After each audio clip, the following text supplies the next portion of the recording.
What up? It is early as just hell here in North Carolina, and it's cold. I am the Mullet Man, Jeremy Greene of ESPN Radio. He is the Canadian David Smith, and it's time to talk about fantasy football. It's colder where you are than it is where I am, and that's hilarious. Yes, it is. It is just insanely cold here, and I'm still in shorts. What up? We got to do what we got to do. So we got a German game. Yeah, we got a Germany game. Let's go. I can't do the 10 crumpets thing this week. No, it's bratwurst and steins of beer. Can I be really honest? German food is the most overrated shit on the planet Earth. Yeah, it's mid to me. It's okay. But, you know what's not overrated? Armchair did football. not get to see me drill the first one of these that I ate before we got on. It's Christmas tree cake season. This is the only Christmas you're allowed to do before Thanksgiving. And I'm going to do it right here on camera. And you know why? Because I came sliding in here at about 12 minutes ago. I know that I mentioned it on the 11th, but just want to give another quick shout out to our serving members out there, especially my dad and my brother. Hope you guys are properly respected on your Veteran/Remembrance Day as Jeremy downs this Christmas tree cake. Oh, yeah. I agree with you wholeheartedly. I know it's hard to give that the same levity when you're cramming down a Debbie cake, but it, you know what? It works. It works. I just, I had my brother served 2 tours in Afghanistan before he was 30. So, much appreciation and love to him. And, just wanted to get on and say it in person while I had the chance. While you're down in cakes. Indeed. That's because you're a gent and a scholar. I was also today years old, and I found out you had a brother. I have 2 brothers. I knew none of that. Yep. I have 2 brothers, both younger. You learn things every single day. And Ozzie Reyna is just... I'm your huckleberry. He's already like, I'm here for the party. First super chat of the day. Standard League, Pittman, Godwin, or Pacheco? Oh, man. First off, Ozzie. Standard League? Really? Yeah, PPR, let's go. In PPR, this would be really easy. In Standard, it is drastically harder.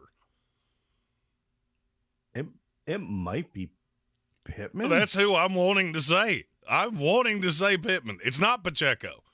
No, it's not. Because we can't trust him yet. That day's coming. That's probably a fantasy playoffs thing when Kansas City has this division locked up. I don't know if Godwin's the play there in Standard, though. Yeah, I'm going Godwin. I'm going. The more I thought about it, it's Seattle. Seattle, you'll have Tariq Woolen on Mike Evans. I would like this better in PPR, but I'm good with it in Standard. It's Godwin. All right. And thank you, Ozzie Reyna, for kicking off our super chats of the day. It's that simple. That's how you just jump the line. We'll answer all the questions, but let's say you're in a hurry, or you don't want to just watch me drill this whole Christmas tree cake, which is gonna happen. You can do that, and those may be the only funds we have for a while because PayPal is the worst. Oh no! $27,000. Can't touch a cent of it. I shit you not. I've been battling this for 3 days,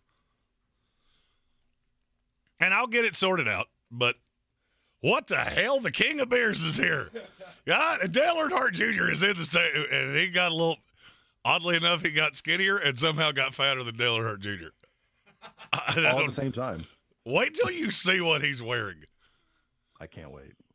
His jacket has a logo for Dracar Noir on it. If NASCAR was a person? Is that what we're talking about? It's literally a NASCAR jacket. I mean, actually, you know what? He's in front of the camera now, so I don't need his permission to do this. Woo! Look at him. King of Beers, folks. He is the King of Beers. Great, ain't it? Where in the hell did you get that?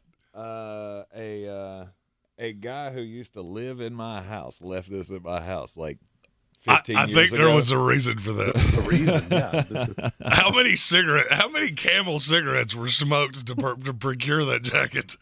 They were Winston's. You had to smoke Winston's Oh, to get those. That's right. You are I'm not in here awe. for the I'm going to drill a Christmas tree cake on screen. And I'm glad. There's more right there. It's impressive. It's impressive. That jacket did make you feel like you were driving real fast.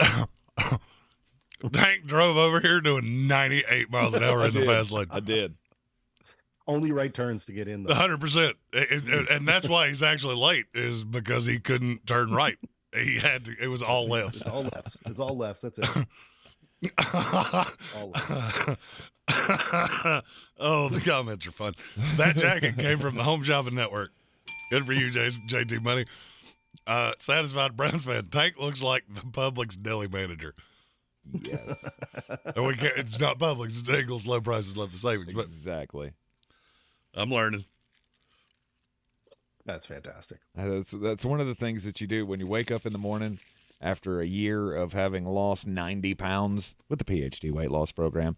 You go, oh, fuck, it's cold outside. I don't have any jackets that fit. I swear to you, what I'm getting, and I swear we're going to get back into fantasy, but Tank showed up looking like Raise Hell, Praise Dale, and I can't let this go.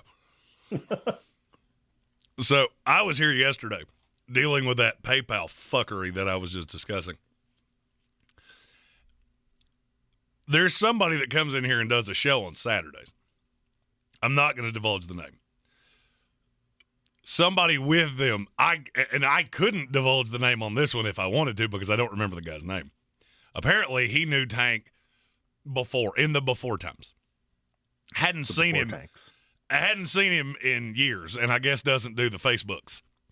So the person that does the show pulled up a picture of Tank, and I swear to you, the first words out of his mouth were, "Is he dying?" Oh. And I went, I'm so using that. I'm not going to let that go. Oh. It's like that's the only way that person could have lost that much weight if he went full Matthew McConaughey and Dallas Buyers Club. I like that Tank wakes up early to show up for the Buccaneers version of this overseas game. And Here's what I really love. He wore the gets McDonald's nothing version but of his rails. own jerseys.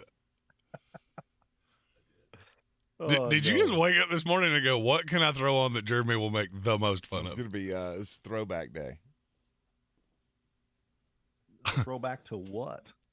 I'll bet you he's wearing a pair of underoos with a hot dog on it, just in case. Like, what else can I wear that will make the fat one make fun of me? God, those are ugly jerseys. Oh, yeah, it's awful. Don't be jealous. I like that you thought red and orange would match too. Like there's this is just it's a disaster from start to finish. Justin Barton looks like said Tank looks like he dressed blindfolded this morning. Yeah. Nope. Yeah. After the beauty that was my Florida State Seminoles last night, he felt like I probably was in a better mood and I wouldn't make fun of him. And he was wrong again. There's coffee in that pot, by the way. I might have made it with gasoline, but I made it quickly to get on screen on time. I know we don't have a ton of fantasy questions yet, but I have to ask you, who's going to lay on the Will Levis grenade? Will Levis is not a grenade. It is so funny. That is the number one name off the mock draft that got mentioned. Here's what people that are watching him passively do not seem to understand. I told Tank this yesterday. Of the 5 starting offensive linemen that he has in front of him, do you know how many of them are less than 5% worse in pass block win rate than any other starter in Power 5 football? I know I asked that in a confusing in a slightly confusing way. I'll go 2. It's 0. They have the 5 worst pass rush win rate offensive linemen in Power 5 football. He has no shot. None. And he's still a dog. And he will still probably be. He won't be the number 1 pick. I think that's No. I would say Bryce Young will be the number one pick. I think he goes ahead of Stroud. That wouldn't surprise me. I mean, and I think for he's me, getting it's 6 drafted one way, high. half dozen the others. Just what do you want? I'm gonna be honest with you. I think he's going to get drafted high. I think he's going to be up there. I also Top think three he is a quarterbacks gone. dog. It's impressive. He's got a cannon, and I'm a big fan of that. Do you know who else has cannons? The Tampa Bay Buccaneers. Tampa Bay Buccaneers. Geno Smith has a cannon. That was a Baker- that was a very appropriate segue. I liked it a lot. Baker Mayfield has a cannon. Baker Mayfield has a big empty hole in his head where his brain is supposed to be. You're not wrong. Baker Mayfield wakes up in the morning and goes, He filled it, That's the he sound filled the it bear with State makes. Farm. That's why. I did love the reaction of every lineman as he went to headbutt them. Like, how about you get the fuck away from me? Oh, man. Trying to stall we have and a let McDonald's University here get back in place. I mean, you know. I'm gonna set up the stick here so we can. Watch the He's game. setting up the game that doesn't start for 45 minutes.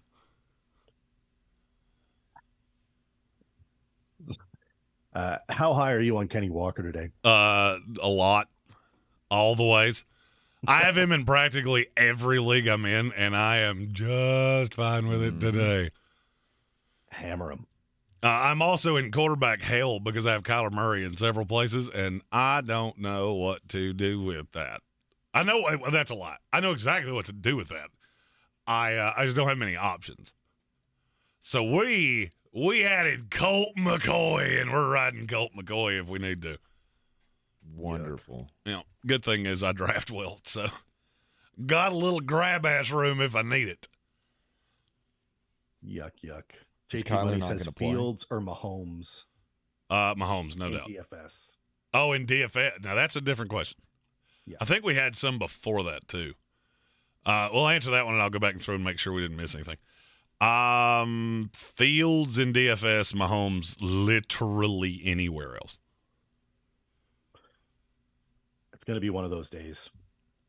Tyler Cunningham said, "Good Lord, it's early as hell."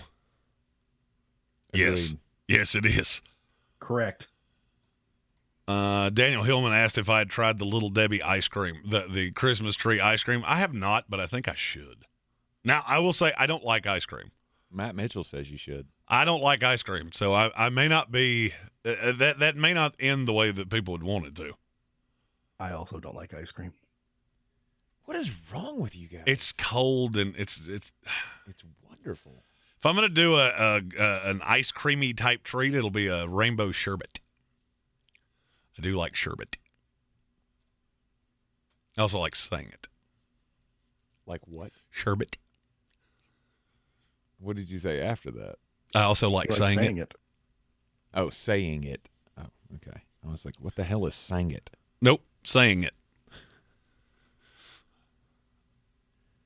Let's see. Aravilla, Schultz or Gerald Everett? This is a damn good question. Just throwing that out there. My gut said Schultz, but then I immediately questioned it, so it might be Everett. I am steadily of the belief that the Dallas Cowboys are going to get beat today. So I don't love Dalton Schultz. I will also tell you, Vegas doesn't love him. If you look at the props on him across the industry, it is dumbfounding how low they are. Like on Pick Smart or one of those DFS pick sites, his over-under yards is 31.5. Interesting. Now my question would be, is Greg Dulcich available in your league? And I feel like every time I say his name, an angel should get its wings. So How have people not picked him up? I have no fucking clue. I picked him up this morning in a league that I didn't know I didn't already have him in. I actually think I had him and I cut him for a kicker last week because I wound up being closer than I thought I would be. And then he cleared waivers and I got him again. Anybody want to take a stab at how many tight ends in the NFL I have rated ahead of Greg Dulcich today? 4. You're too high. 2. You're exactly right. You want to take a stab at who those 2 tight ends are? No. Who are the 2 highest end tight ends in fantasy football?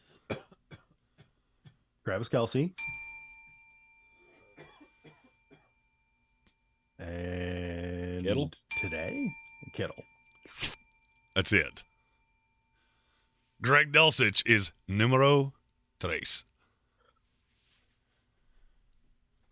This is a great matchup for him. Yeah.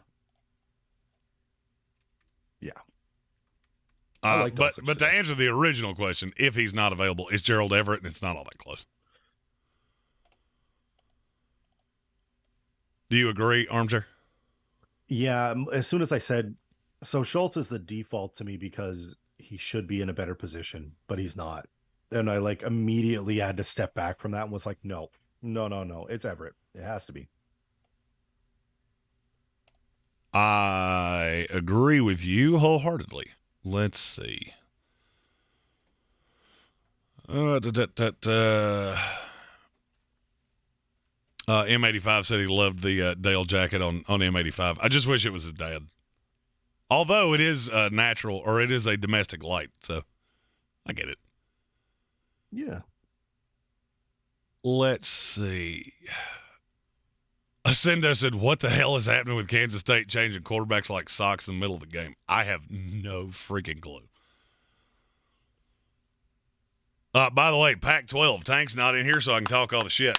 How about that Pac-12? Let's go. Everything I told you they were and more. Ascendo also said, wait, I'm a reprehensible now? Yes, thanks to our friend Colin Quinn, who donated a whole mess of memberships. A lot of you are getting a 1-month free trial of reprehensibleness. And you can get into our Discord. It's on the perks page on the YouTubes. I like it.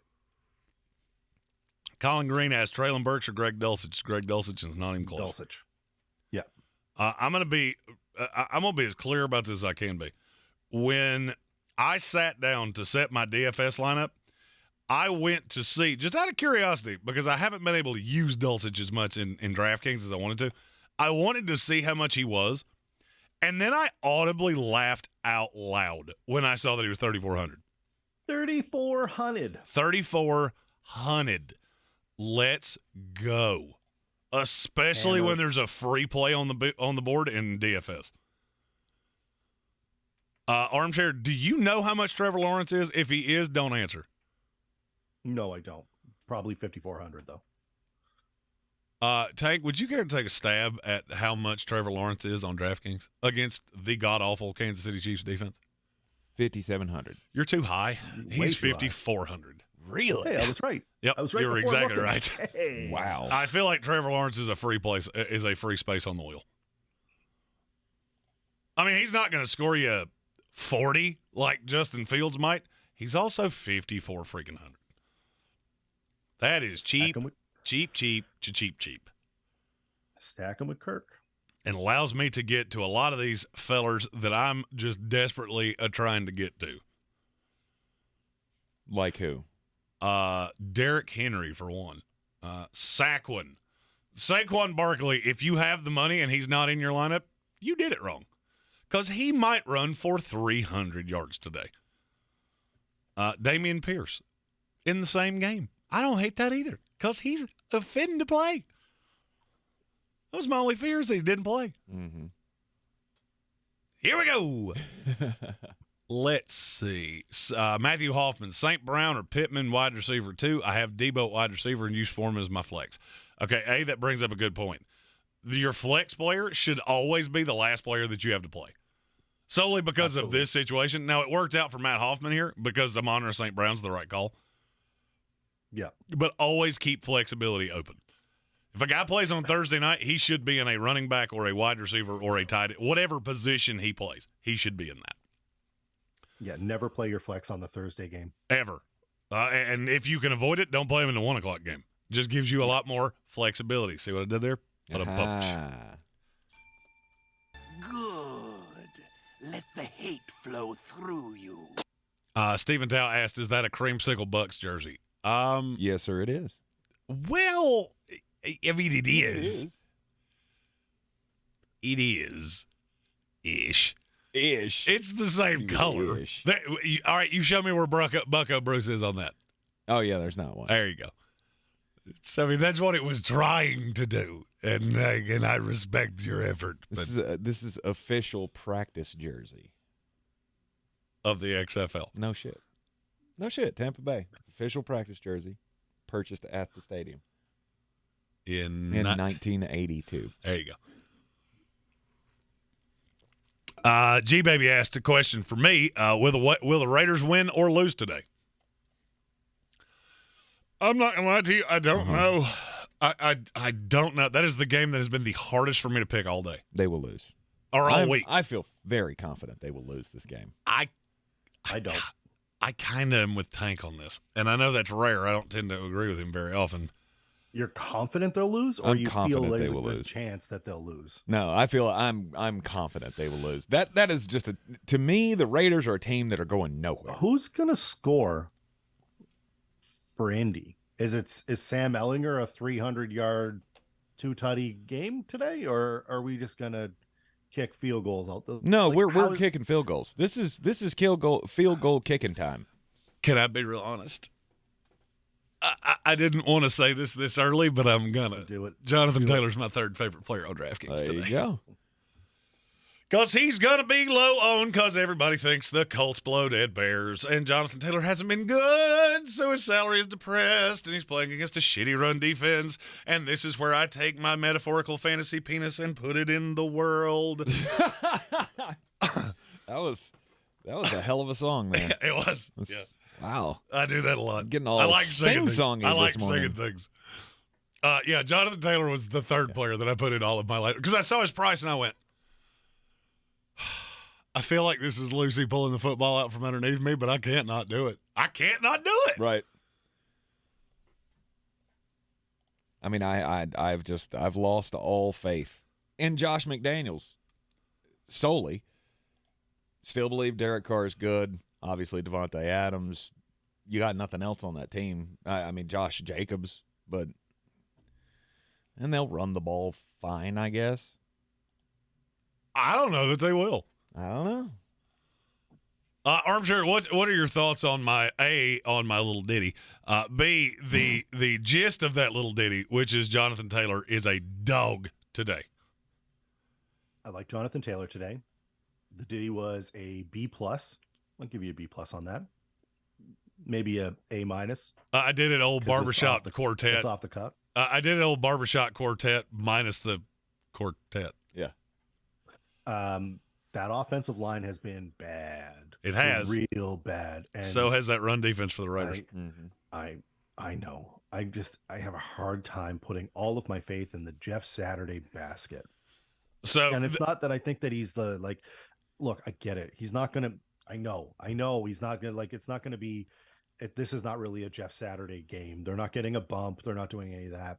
The Raiders are awful. They're horrible.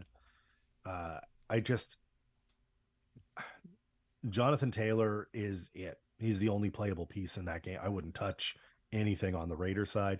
No Renfro, no Waller.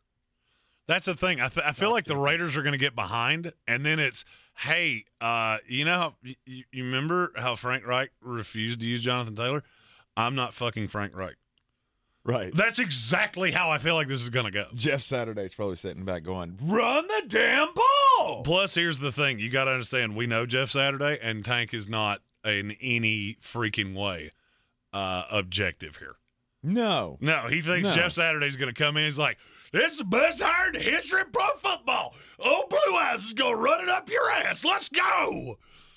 Yep. That's exactly how he's been all week. Now, that was a bit of a dramatization, but that was the gist. I like Taylor. The price is good. Oh, for yeah, that's good. DraftKings. It's so good. And ownership is low-ish, I think. The PFF has his ownership at 10%, and I audibly laughed out loud and went, if you think he's going to be 10% owned, I have a fucking bridge to sell you. This week, where there are this many running backs, Dameon Pierce will be, I could see Dameon Pierce being 40% owned. Yeah, they have him at Saquon, 28. same thing. Kamara will be high in spite of the fact he shouldn't be.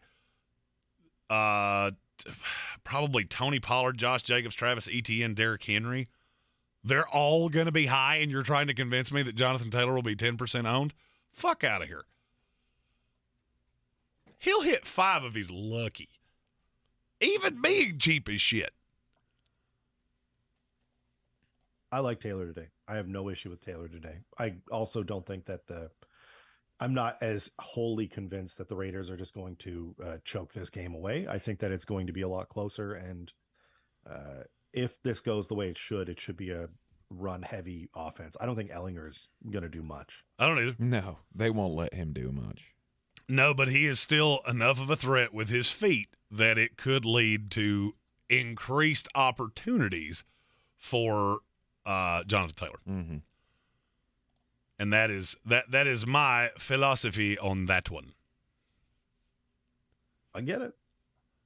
All right, back to the questions in the chat. Let's see here. Daniel Hillman, should I just trade Andrews and roll with Likely and Dulcich for the rest of the season? There's no freaking telling what you could get from Mark Andrews.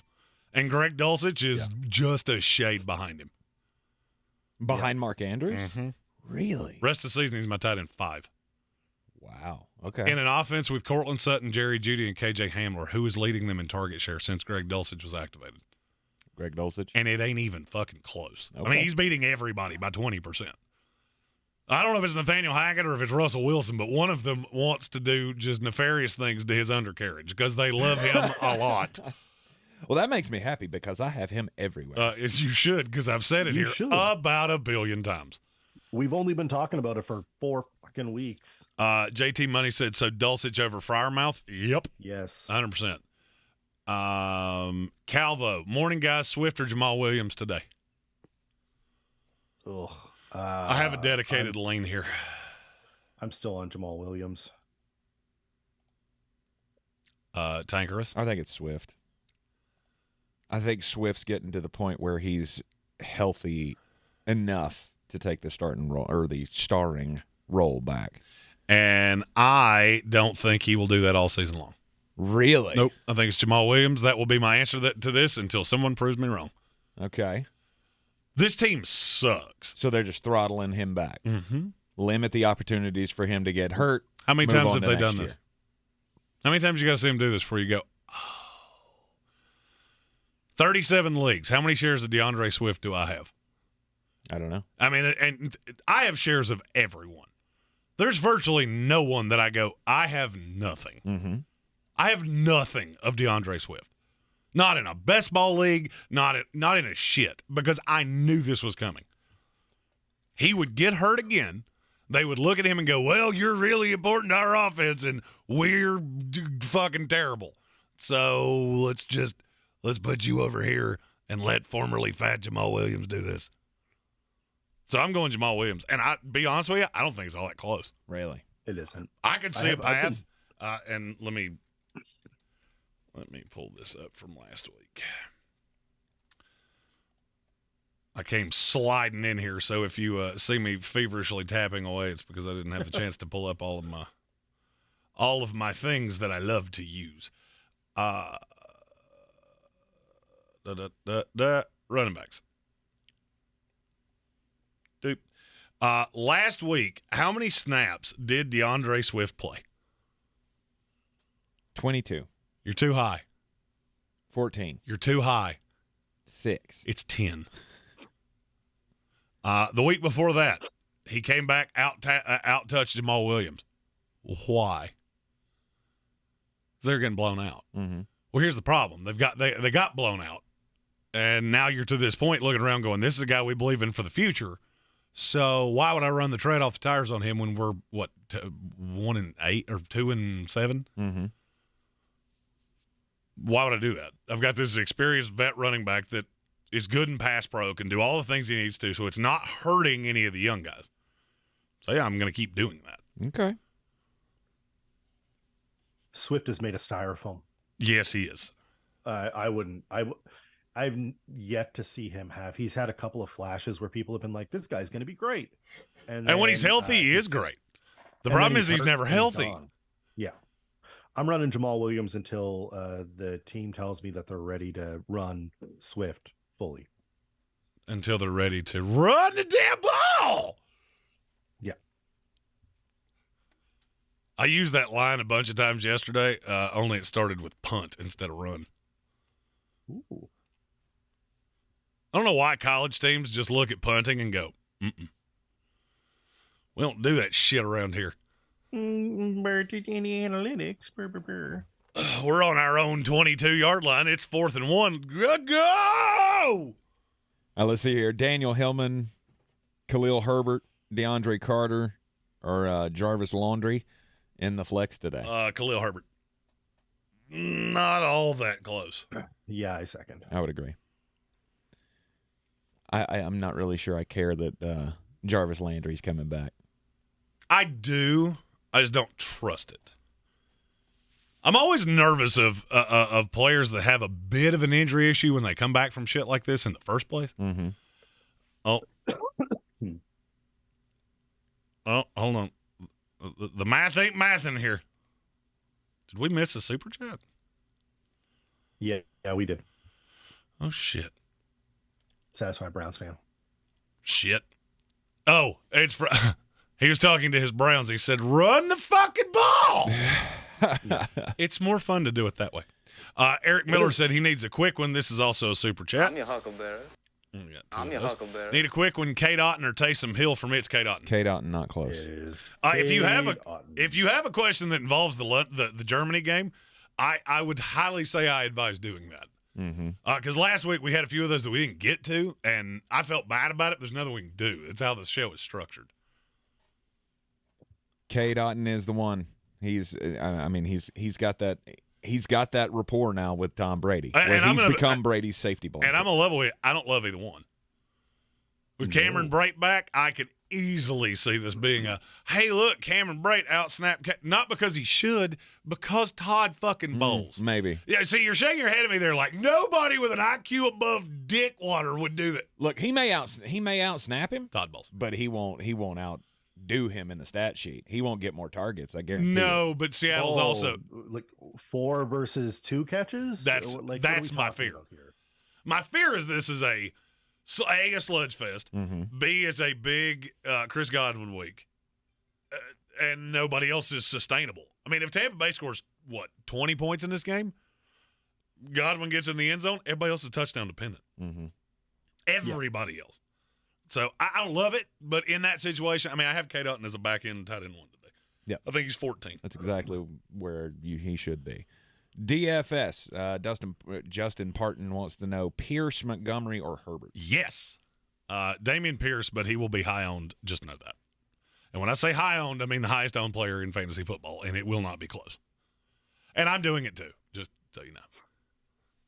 Mr. Josh wants to know. I think that's a new name. Yes. We're like an AA meeting for sports. Feel free to comment your drug of choice. Mine's always been Devontae Parker. Should I start Geno Smith or Dak Prescott? Geno, not close. Agreed. Dak Prescott's not a starting quarterback in this league. In fantasy football. He is a high-end QB2 at this point.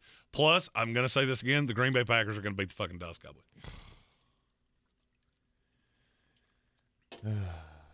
No, they're not. Yes. When Bill, I'm right, you should probably just call it dead tomorrow because I will take the greatest victory lap of all time. I'm sure you will. I'm sure you will. Now, It's not as happening, the line has come down, the money has leveled out a bit, but the sharp money's still in Green Bay. TJ Watt is back this week. Yes. Bill Belichick.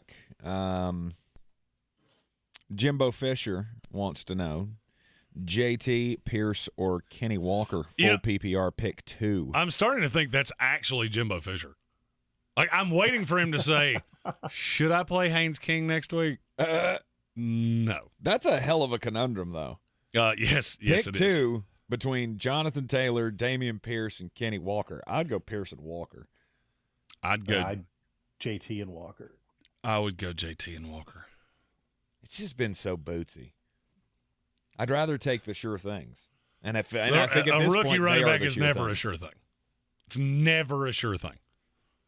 There are always things that could happen where you got to remember. All right, so I'll use Damian Pierce as an example. Mm-hmm.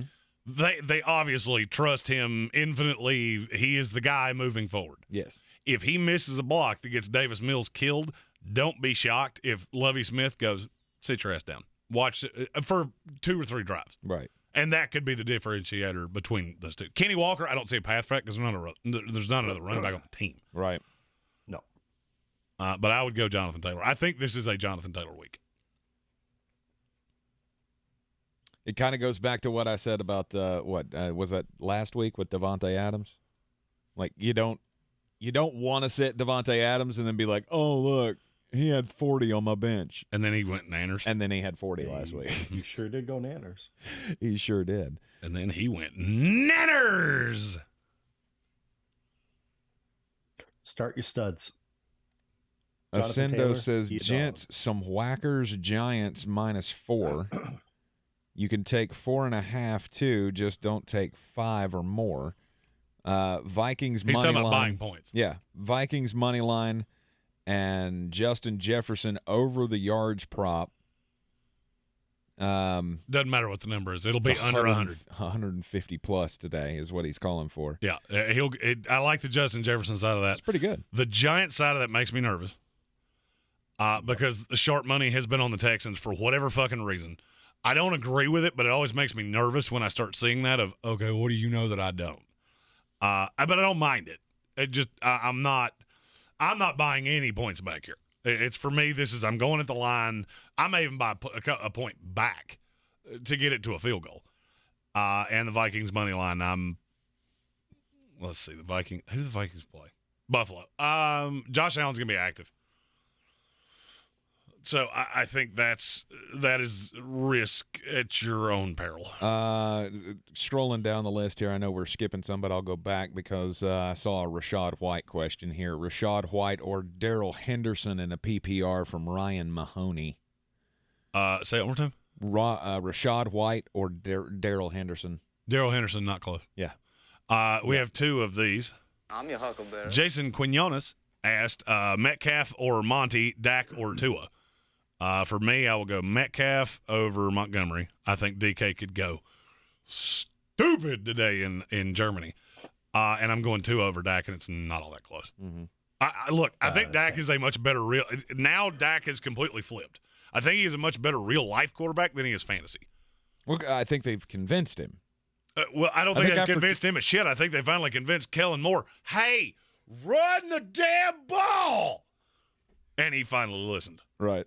And Stephen Towle. I'm your huckleberry. Saquon or Chubb. I have always wanted to answer this, to answer a question like this way. There is physically not a person on the planet Earth that you could have that you should be starting over either 2 of them. Because they are my 1 and 2. There's not a running back on Earth. The ghost of Barry Sanders should not be starting ahead of them. It's a good answer. So I'm going to need you to tell me who you're starting ahead of them because I'm not going to get it. Start 2 from Alex S. Is it DK Metcalf, Terry McLaurin, Debo Samuel, or Amon-Ra St. Brown or Chris Godwin? Pick 2. Metcalf, McLaurin, Samuel, St. Brown, Godwin. Where is this question? It is down in the Who asked it? Alex S. Did I not say that? I apologize. I don't know. I was trying to figure out where the hell you were. I've just been scrolling trying to find questions. Germany game questions. Yeah, we're going to say this again. If you have a Germany question, I highly advise super chatting it because there's a great chance we'll miss it. And I can't find this, so I'm going to have to fucking write it down because you're asking me so many damn people. DK, Terry, Debo, St. Brown, Godwin. Yes. You have to pick 2. St. Brown, DK, I think. I think I'm also St. Brown and DK. I'm really Debo's a close 2 for that. Debo and DK are one spot DK, separated in my rankings. I have DK one spot ahead of Debo Samuel. If you're nervous about the Germany game, then go Debo. What he said. Mm-hmm. I got Debo Amon-Ra. Yes. I'm just not sure. I'm not sure how this is going to look. Oh, I have a in great Germany. idea how this is going to look. Geno Smith's going to just go, wee, all over your team. Just, wee, pour it all over you. Like You think so? Like a sorority girl in a pornography. Just, woo. Nice. That's what I think is going to happen. Maybe that's a little, Vulgar? Yeah. well, yes, it was certainly that. But have you met me? me? Wishful thinking. Maybe that's what that is. Oh, because you just want to, what, see my sadness? I want to watch you cry on camera. Yeah, it's not going to happen. It might. My tears went out years ago. Oh, yeah, good point. By the way, before I step out for just a second to refill my coffee, because if I become decaffeinated at any point, you will actually see me die on camera. Right. How about the Florida State Seminoles? Let's go, baby. Let's go. 2 weeks in a row, 83-6. What up? It's pretty damn good. Back, baby. We're back. You're back. We're back, baby. All right. We'll see how far back you have Don't come. You shit on my. Don't you shit on my happiness. Stop shitting on my happiness, he says. All right, let's see. Let's see if I can now see if I can find where we were in the comments before. Because that is always a challenge for me. Around M85, Saturday's winning on Sunday. And then Paul Richardson said, don't watch Colts versus Raiders unless your parents are tied to the Colts. Oh, that's great. Yeah, I was planning on doing that before I skipped ahead. Yeah, that's a great one. Unless your parents are tied to the goalpost, don't watch that fucking game. Traded Miles Sanders and a second for Claypool and a first from one of the worst teams in my Dynasty League from Stone Sports Podcast. You like that trade? I do. Yeah. And you Yeah, get the I first don't round mind pick out of it. Yeah. And I would think if you can flip Miles Sanders for a first, that's worth it. Yeah, I don't hate that. Dynasty's such a crapshoot, and running backs are usually harder to find. That's the only issue. It depends on who your other running backs were. But if you could afford to flip Sanders, then it's worth it. Yeah. Claypool for me has no value. Yeah. So it's all about the pick for me on that one. That's fair. Half PPR in a pinch at the flex from Pig's Feet. Believe that's a new one. Like an AA meeting for sports. Welcome in. Name your drug of choice. Mine is obviously Antonio Gibson. To the point where I now just hate the Washington Commanders franchise altogether, and it has nothing to do with the reasons why I should hate them. My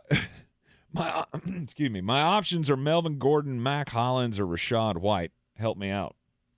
Can I use the line that y'all use on me? You should draft better. Yeah, you should draft better. Melvin Gordon, Mac Hollins, or Rashad White? It's probably Melvin Gordon. Yeah. It's probably that order. Rashad White will get his time. It's not yet. No.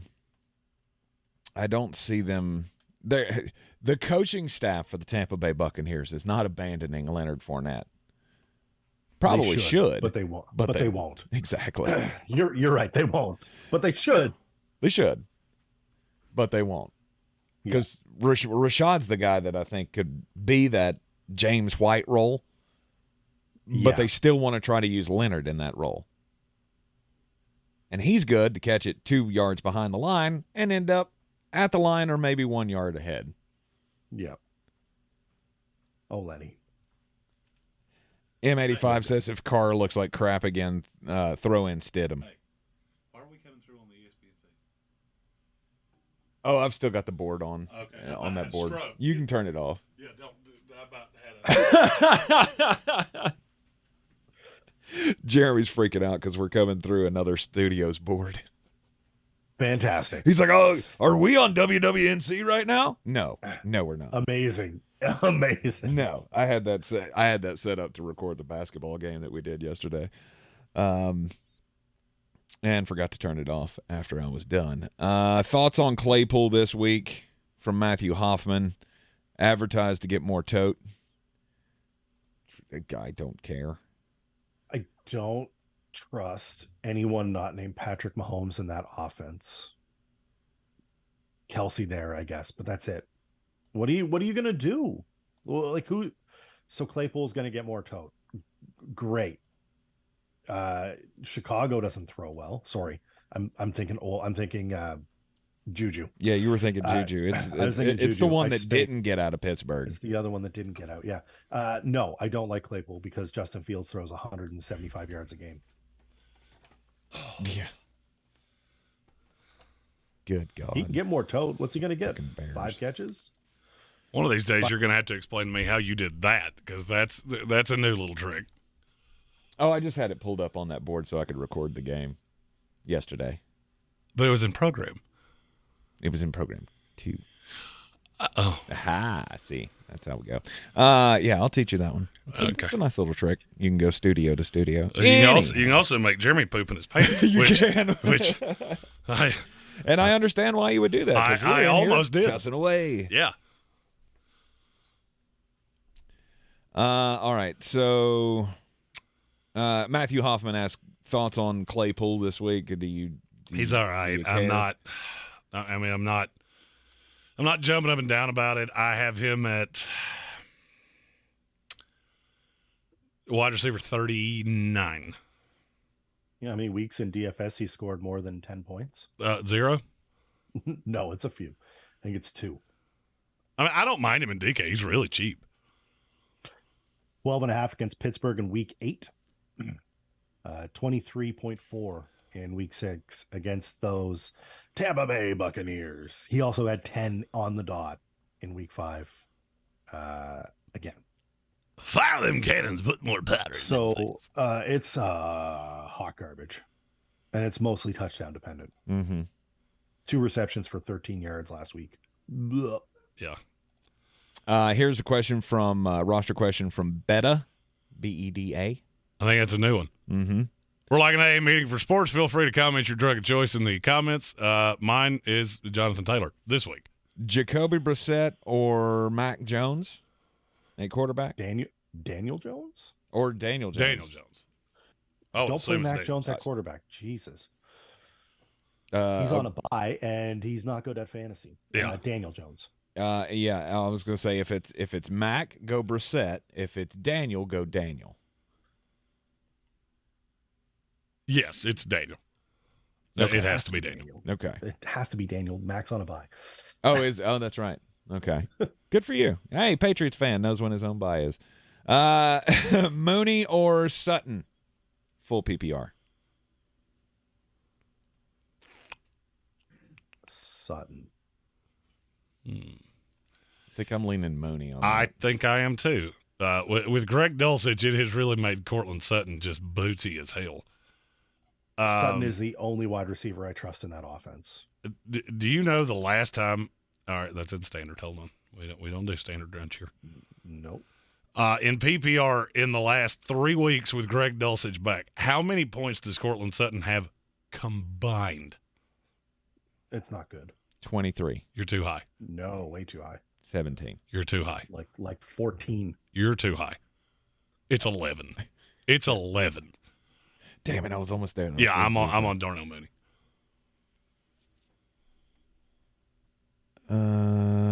Matthew Hoffman says he has JT, Saquon, and Pierce in DFS. That's good. What does the rest of your roster look like? It's going to be cheaper. Is that possible? Yep. Is it possible to put that many superstar running backs in Matthew your Hoffman's lineup? DFS lineup looks like my dating history. HWA and a lot of girls whose names end in I, and possibly smoke cigarettes while they're pregnant and shit like that. Putting them out on your couch and all that stuff. Oh yeah, oh yeah. So they're full female Baker Mayfield. How you look at the pictures of the two of them side by side, like male Baker Mayfield and female Baker Mayfield. I think I would rather start female Baker Mayfield. Oh, no doubt. She seems like she's got that edge to her. Oh yeah, she's the gamer that male Baker Mayfield thinks he is. oh yeah. She's got brothers, no doubt.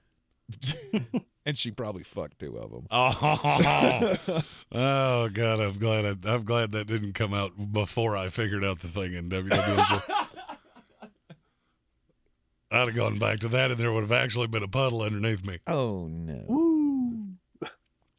Let's see. Big Birds. Oh no, wait. G Baby. Should he not play Jacobs this week? No, you can play Jacobs this week, especially in season 1. Jake's is the only one that you could play this week on that team. I mean, Josh Jacobs is still my RB8 this week. So, if you're playing season long, you absolutely fire up Josh Jacobs. I'm just not firing him up in DraftKings. There's better value to me. Half PPR pick 2 from Big Birds. Ayuk, Najee Harris, George Pickens, or Darnell Mooney? Half PPR. I'll go Mooney. Ayuk. Mm-hmm. That's where I am. Yes. Yeah, I don't really want anything out of that New Orleans-Pittsburgh game. No. I think Pittsburgh's going to win, but they might win like 4-1. All right, they score 1. They might find a way. They might find a way for a half safety. Not worried about Josh Jacobs. How's the Indy run D? M85 wants to know. With losing Shaq Leonard obviously is a bitch for Indianapolis. Mm-hmm. I'm just not sure. Look, Josh McDaniel's not a very good coach. I think we're all coming to this realization.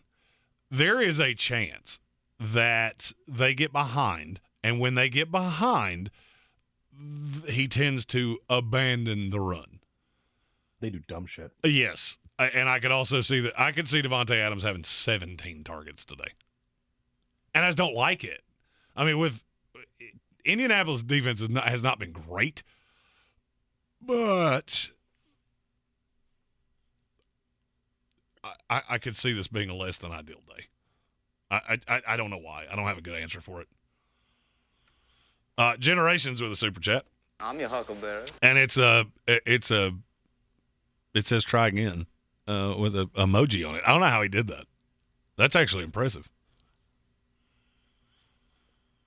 Not 100% sure I know what it. It's the super sticker. It's not the chat. Oh, I got it. It's a super sticker that said me after my first leg at 9:30 a.m. I get it now. Oh, went full Alex Trebek with the sorry.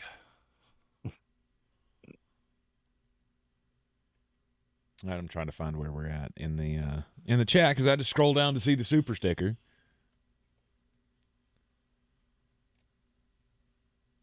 Let's see. We're really well put together here, folks. Yeah. I think we're back up at Matt Hoffman, Amari Cooper, or Chris Olave. Yes, that is exactly. Amari where Cooper. we are. Same. I do not understand this. People avoiding Amari Cooper because of Xavier Howard. He is not good at the footballs. Not as good as he should be, anyway, for that paycheck. I just realized we didn't have a subscriber-only mode on, so I apologize for all the watch every NFL game live or find hot singles in your area. DC Streams, folks. DC Streams. Is Mac Hollins a play today from Kelvin Joyner? You could do worse. I mean, I've seen me do worse. I mean, we've seen him have a big game when he was the only other receiver on the team. And, I mean, just looking at how this is going to break down, I've already said I think they're going to pepper Devontae Adams with targets. The only problem is who's going to be on him? You know how sometimes you can There's get, another box. I see your sadness that there's only one in there. No, I was just thinking, good God, have you had the whole box this morning? No, I bought them a couple days ago. They've been riding around in my car. Oh, wonderful. You know you can buy sushi at a gas station. Yes. You can eat it, but there are probably better choices. Oh, That's how I feel about Mac Hollins. Yeah, that's a good call. The only thing I would say about Mac Hollins is you're going to have Stephon Gilmore on Devontae Adams, which for all of the issues with this Indianapolis defense, he ain't been one of them. Nope. So you're going to get Kenny Moore on Mac Hollins. He's way bigger. You know, I might be talking myself into this Mac Hollins thing. Maybe we play a Mac Hollins line. Maybe we throw a little Mac Hollins in a DFS lineup because I guarantee he's cheap as shit. 4200. 42 hundo. Austin Sure is. Armolt has a question about tight ends, Higbee or Freiermuth. This is a difficult question for me solely because, yes, there is the narrative that you always play tight ends against the Cardinals, and that does work sometimes. If it's John Wolford throwing to him, I'm not sure I love that. The safety here is Pat Freiermuth, and that's where I'm going to go. I would agree. Yeah. In this case, it's Freiermuth. Unless Dulcich is available. Greg Dulcich, also the right call. Stone Sports Podcast wants to know what defense we like this week. Struggling to find one in DFS. The Titans, the Colts. I could be convinced into the Vikings, too. The Vikings? They're the second cheapest defense on the slate, and they could get Case Keenum. Just because Josh Allen is active does not mean he's going to play. If it's John Wolford, the Cardinals defense? I'll be honest with you, I don't mind the Cardinals defense, even if it's not John Wolford. 2,700 for the Cardinals. I really, my hammer defense this week is the Titans. I like the Titans. I love the Colts. See, I can't get to the Titans because I think Denver's going to beat them. 2,500 on the Colts. I like that. I don't mind that either. And I'll tell you one that nobody's going to play because Jeremy's so stupid is Green Bay Packers. 24 hundo. Dallas doesn't do much offensively, and it's colder than fuck. Green Bay doesn't do much, period. Do you know Dak Prescott's record in games where the temperature's below 45 degrees? No. It's awful. Awful. That's why this – I figured this out after I went down the rabbit hole. That's why everybody's on Green Bay, because it's going to be cold as hell, and Aaron Rodgers loves to play when it's cold. Right. Dak Prescott does not. That's why this has been so – why so many sharps have been on this. It's colder than damn it in Green Bay. I haven't checked the weather this morning, but I know what it said yesterday, and I can only imagine it's gotten colder. Game time high today, a just paltry 31 degrees. Paltry. I used it ironically that time. No, you used it correctly. I know. That's the ironic part, is because I always use it incorrectly. I see what you did there. Start 3 from Alex S. Dalvin, Pierce, Walker, or Jamal Williams. The first 3. Yeah, not Jamal Williams. Stephen Grease, battling a flex decision in a full PPR, Gabe Davis and Jeff Wilson. Jeff Wilson. I'm glad this question came up. I like Jeff Wilson a lot today. Mostert gets the passing down work. That's fine. I don't need anything else. Jeff Wilson, his first week with the team, outsnapped Raheem Mostert. Nice. He's a fun, sneaky little play in DraftKings, too, because he's 5,500. And Cleveland blows against the run. I will tell you, Jeff Wilson's in my DraftKings lineup. Just throwing it out there. He's one of the ones that allowed me to get to Jonathan Taylor and Saquon. Alex S. Has a start 2 choice here. Wan'Dale Robinson, Aaron Jones, Jerry Jeudy, or Deebo Samuel. Aaron Jones and Deebo. Yep. Yeah. Justin Fields or Aaron Rodgers in DFS from Stop. Patrick Holt. Stop. It's Justin Fields. It's Justin Fields. Well, I get why he's asking that question, because there have been times that Aaron's gone into cold weather games and just deep dick people. Hey, look, a drop pass to start the game. Let's fucking go. Oh, sweet. Thanks, Chris Godwin. Oh, sweet. We've already started. Let's go. We have the footballs. Yeah, so if y'all started Chris Godwin today, that's already one drop on the day. First drop of the day. Let's go. Awesome. Fucking sweet. Soccer 14, Najee or Mooney in the flex? I'm going Mooney. Mooney. Mm-hmm. Go with your gut there, Soccer. I'm not sure that you couldn't ask me Tank Spencer or Najee Harris, and I wouldn't go. Tank's guaranteed to not lose you any points. Yeah. I had somebody offer me a trade of Austin Eckler he wanted me to give him Austin Eckler. He gives me Najee Harris, and I went, you can fuck down a road. How about we play a fun game of Rochambeau and I go first? Gabe Davis or Scary Terry? Gabe Davis. Davis. And Lisa Evansell wants to know if we're still doing a torture ticket on the Cowboys-Packers game. I think it's a grand idea. We got to come up with what that torture ticket is. I'm going with the wiffle ball bat again. I'm not letting you hit me with a wiffle ball bat. Tank is very scared of handing me a blunt object that I'm allowed to hit him with. 100%. You ever been hit with a wiffle ball bat? It's a better question. You ever been hit by me with a blunt object? No. And I don't want to. You shouldn't. I've had a child hit me with a wiffle ball bat and I cried. I don't want you to do it. Now that I know he cried, I want to do it so much more.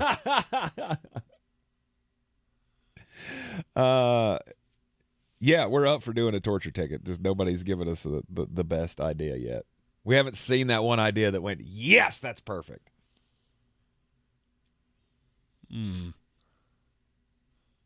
Got a couple ideas.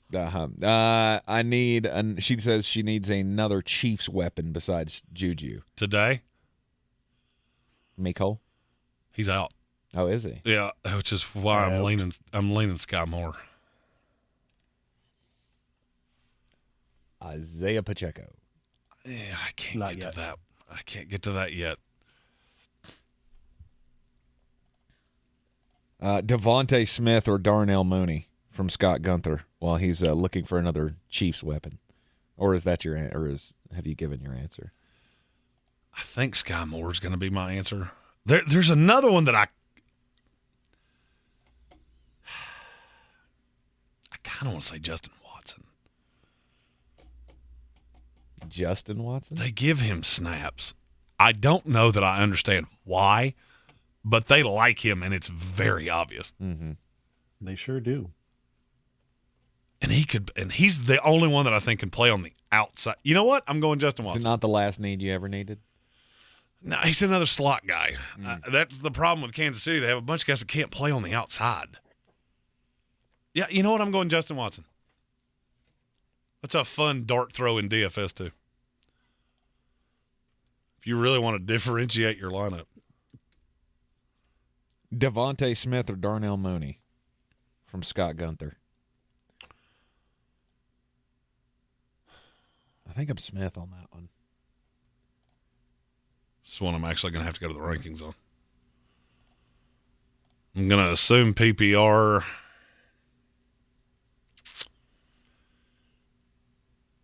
I knew they were close. They're on top of each other. I have Devontae Smith by a hair. I like Devontae Smith.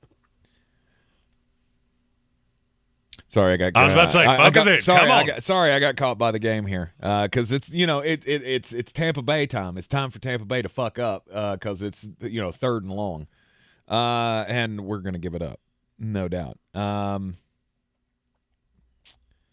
Juju or Amari Cooper in a PPR?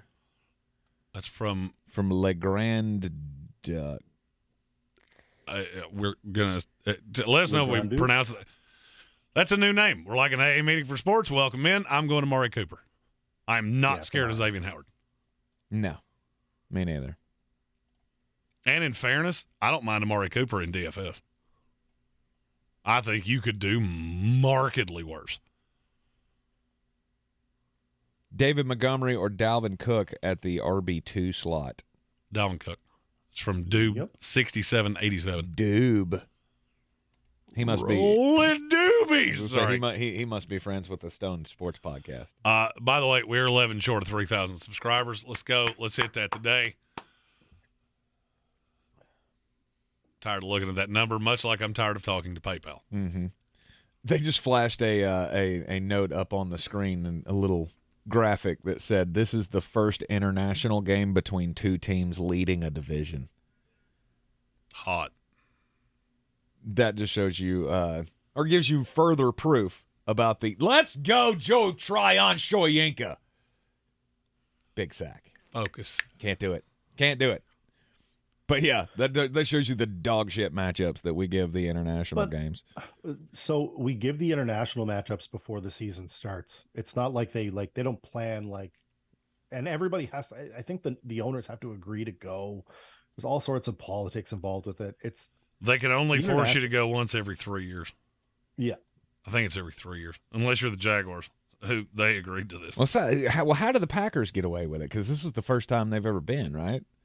Yes. I think this was Aaron Rodgers' first time ever playing overseas. Because they're publicly owned and didn't want to give up a home game in Lambeau, which is also there. They had a whole story on it. Listen, you're in this business. I thought you know these things.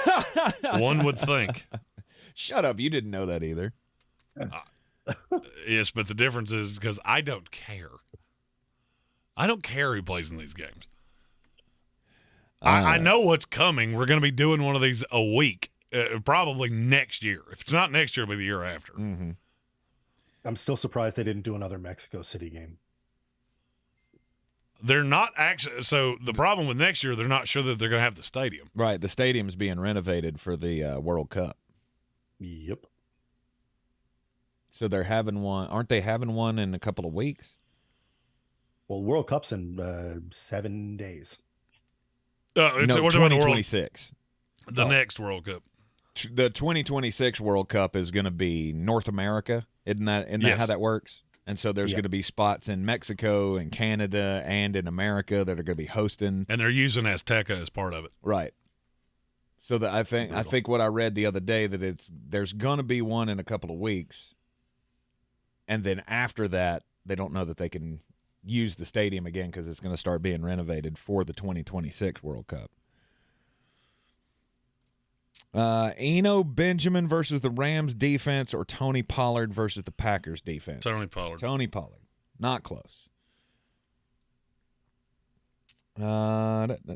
Lamar Jackson is on bye. Should I roll with Dak?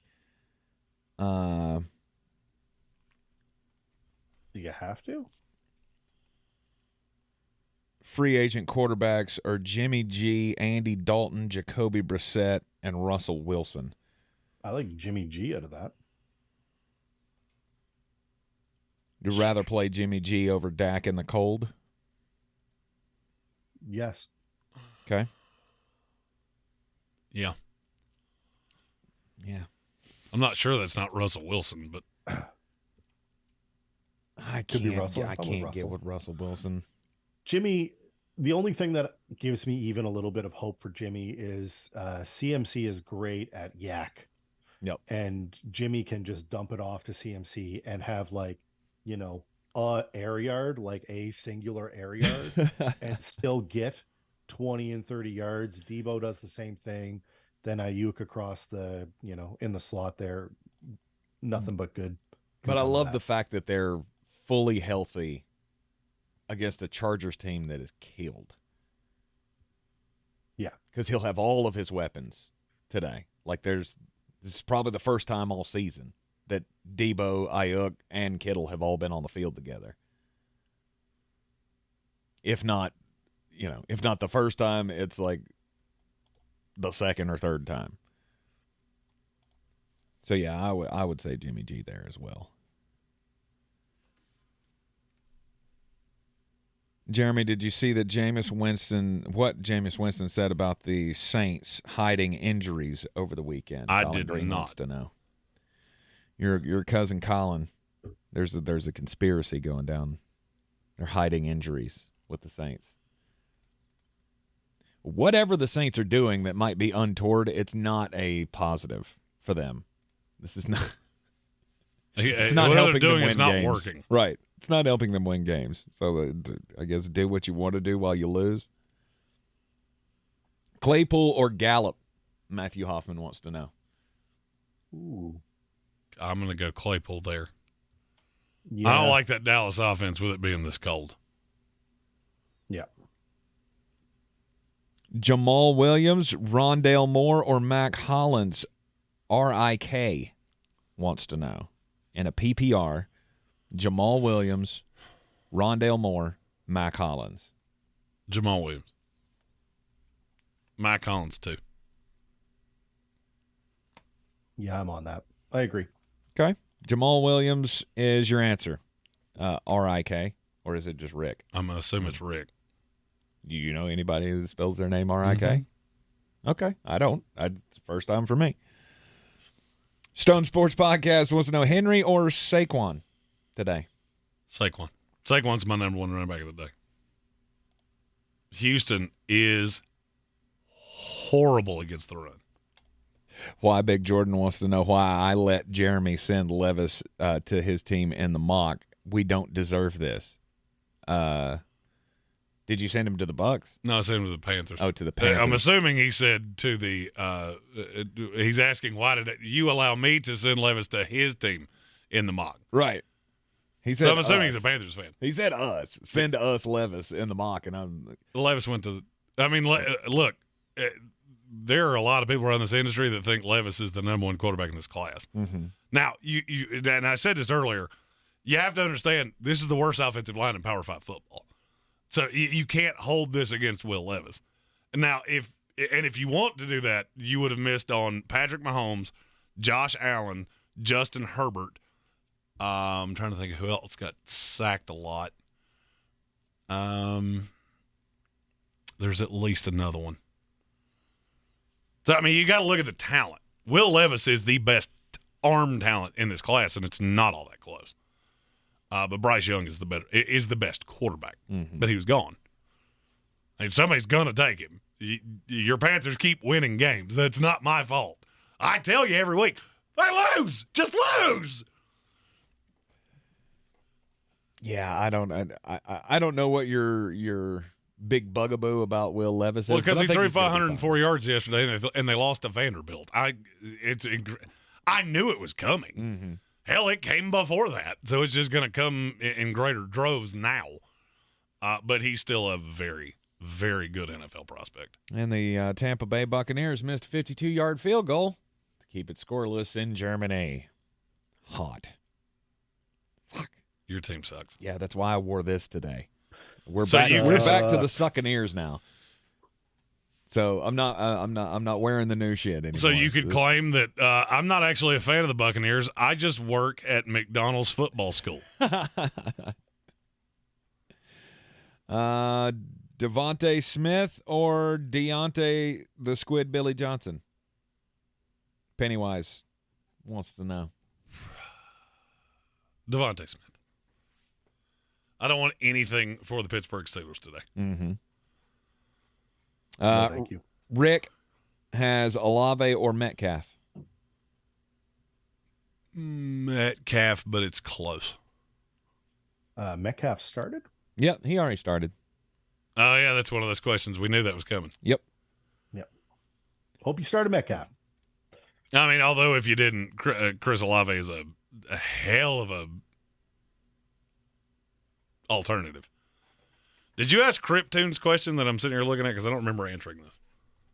I have no idea. Pickens, Wandale, Mostert, Herbert, or Pacheco?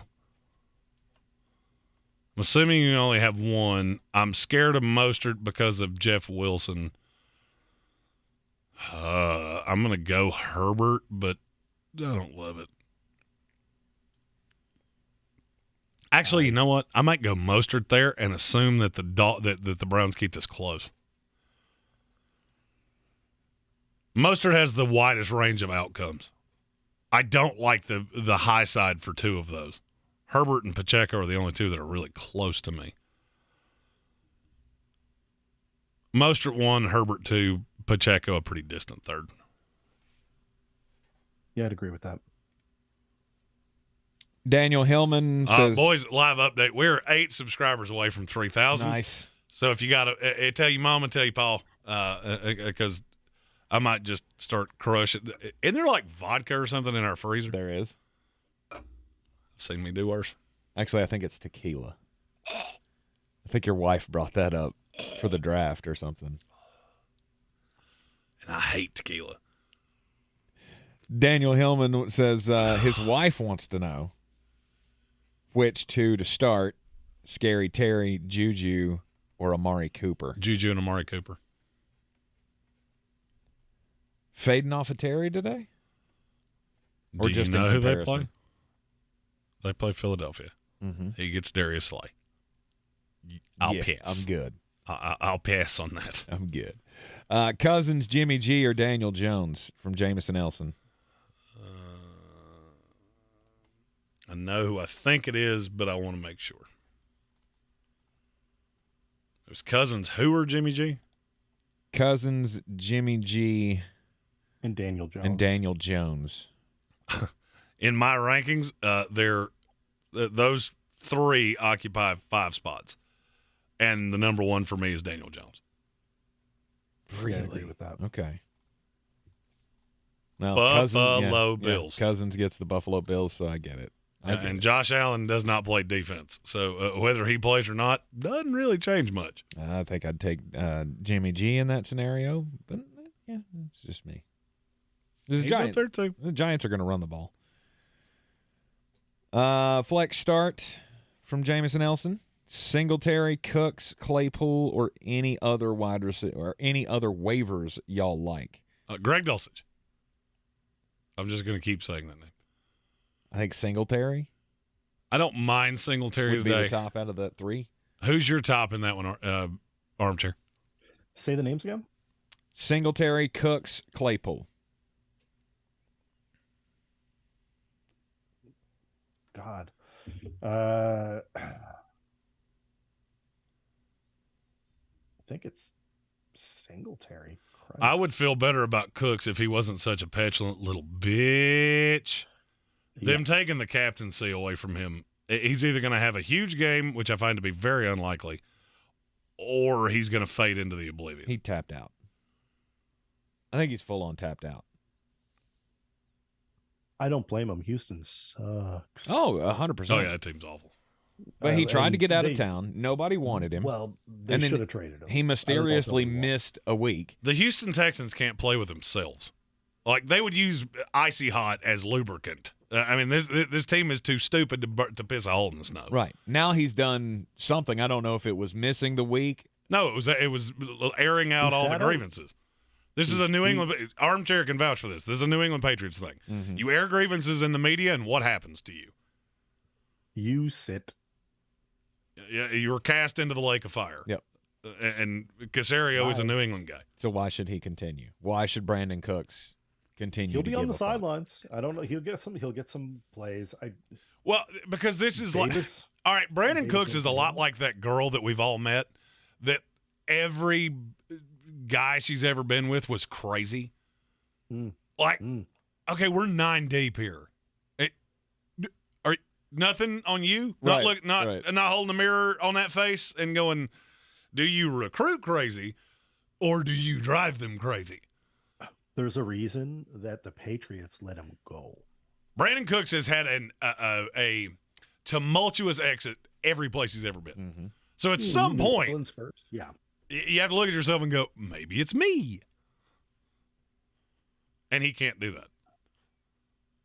Geno, or this is from Finn Strom. I hope it's not a Geno Smith question because that's already started. Oh, shit. Yep.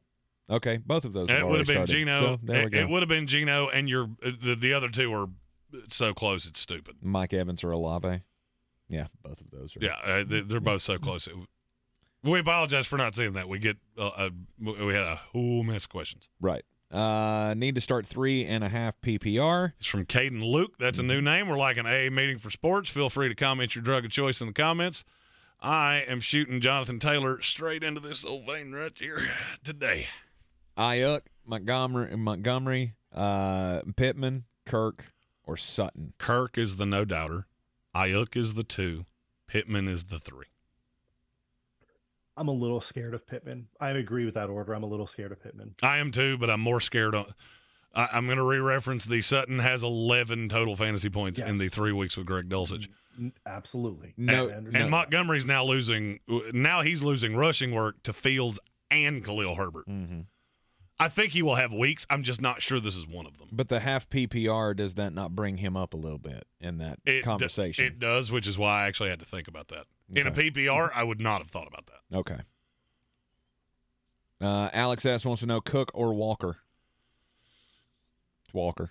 Should have been. Should have been Walker. Amari Cooper or Curtis Samuel in a half PPR from Bill Buttigieg. Amari Cooper. Although I will say Curtis Samuel's a cheat code. He's a dog, especially if you get anything for carries. Stephen Westbrooks wants to know if anybody's starting Colt McCoy or John Wolford. Jeremy might have to, because I have Matthew Stafford and Kyler Murray. Pew, pew. So I had to go get On the Colt same McCoy. team? Yep. Oh, God.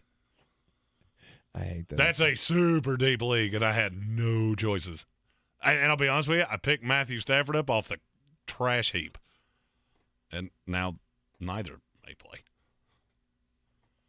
Wonder how cheap they are on DraftKings. Let's just give it an old gander. Wolford? I've already proven that I will play a $4,000 quarterback if prompted. Wolford's 49. So is McCoy. 4,900 for, yeah. Yeah, it's not cheap enough. I need you to be cheaper. If you can get Lawrence at 5,400, I'm not playing Wolford over that. Yeah, I'm not either. So Randy Jackson, 100%. It's going to be a no from me, dog. Mm-hmm.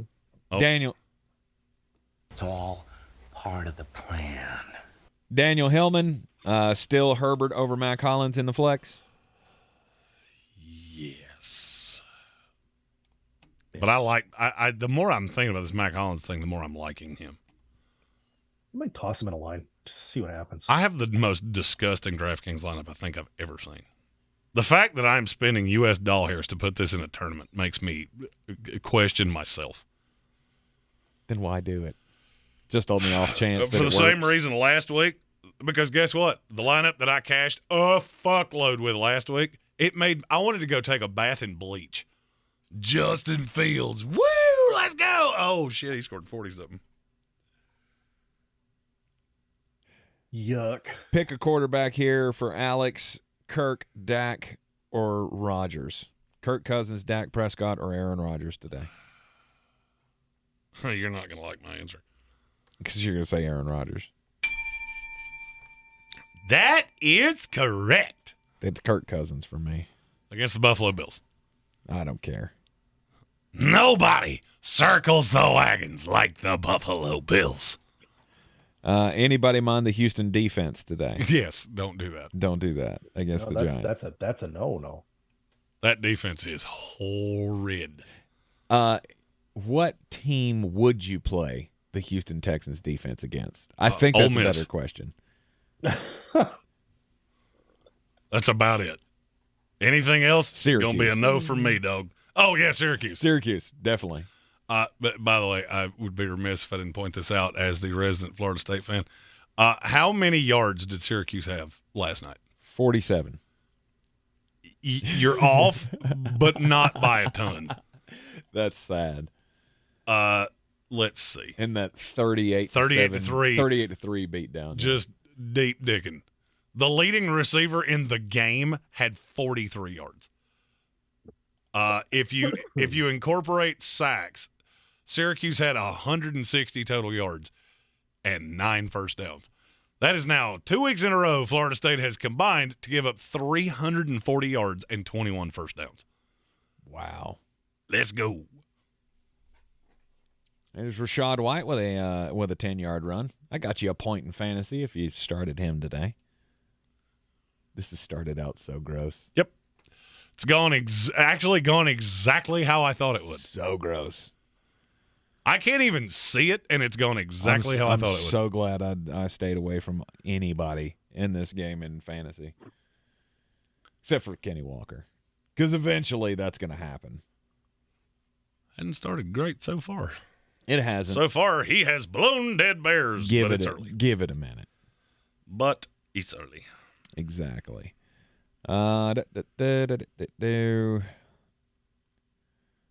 Play Foster Moreau over Mac Hollins. Oh, I would play I would play Mac Hollins. Mac Hollins over Foster Moreau. Yes. Start 3.5 PPR for Caden Luke. Ayuk, Sutton, Pittman, Montgomery, or Kirk. I already answered that question. You did. Let's see. Patrick Holt says he's got Adam Thielen, Lazard, and Slayton as his wide receivers in DFS with ETN, Kamara, and Fields. any changes? Say it again. I like the field side of that.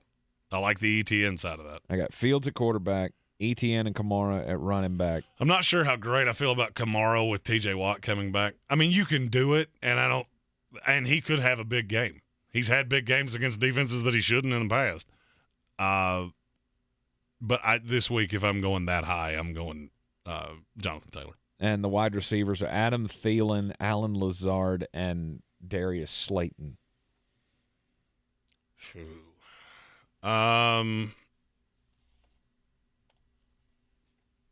Hold on. I can do better than those three for that I'm price. by no means the expert here, but all of that sounds gross to me. Hold on. Let me get my calculator here. Say the receivers again. Adam Thielen. Okay, hold on. You said Alan Lazard was one too. Mm-hmm. So that's 6,100 plus 5,400 on Thielen. And Darius Slayton? Mm-hmm. Slayton is 46. All right, so I would rather go Mac Hollins for 42. Leaves me 11.9. I need another cheap one because there's an expensive one that I want.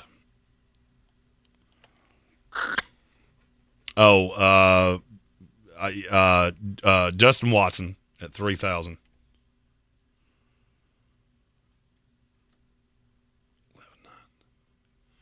And then Justin Jefferson. That's where I would go So for that exact amount of money. Justin Jefferson, Justin Watson, and who was the other one? Mac Hollins. Hollins. Mac Hollins. All right, there you go. That's what I would do. Now, could yours outscore mine? Absolutely. But at that price point, I think that has a higher ceiling. Stephen Westbrooks wants to know Tony Pollard or Aaron Jones. I'm on Aaron Jones. I am too.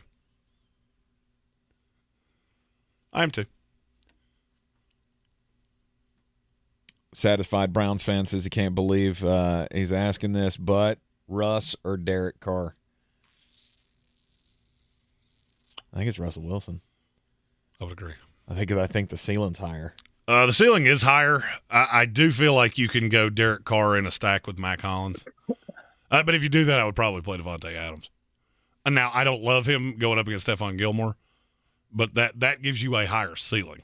Now, I think that's a very low potential outcome, but it could work. Matthew Hoffman, Marvin Jones Jr. or Zay Jones. Kirk will have his typical role. So who's one that hits pay dirt between those two? I would go Zay Jones. Marvin Jones or Zay Jones? Zay Jones. Chauncey Major, is Elijah Moore a play for today? Nope, because the Jets don't play today. They're on bye. He's on a bye. And he's also probably still on his period, which was how he finished that. But we're playing him out of the slot. So that's a guy that I wouldn't mind. You can probably get him for free right now. So I've seen me do worse. Mm-hmm. Daniel Hillman says, Jeremy, torture ticket between me and you last game of the year. Jets versus Dolphin. Loser gets the wiffle ball bat. We can sign waivers. I don't have to sign a waiver. I used to let people kick me in the face for fun. So he's 5'8", 160 pounds, used to play baseball. He also lives 1 hour away. So he could be here. So you can get hit in the ding-ding. God, this is setting by up a baseball player. This is such a bad setup for the end of the year for me. Because I'm going to Buffalo with Chief Zach for Bills Jets in Buffalo. We just booked flights and shit. They will put you through a table. Oh, 100%, and they're going to. No doubt they're going to. I'm looking forward to it. Now, if they better spray be me on with fire. mustard, somebody's going to get punched. I'm not a fucking hot dog. But I will get thrown through a table. Let's see. We already answered that question. Ooh, God, what a god-awful first quarter of football. Oh, yeah. 111 combined yards and 6 first downs.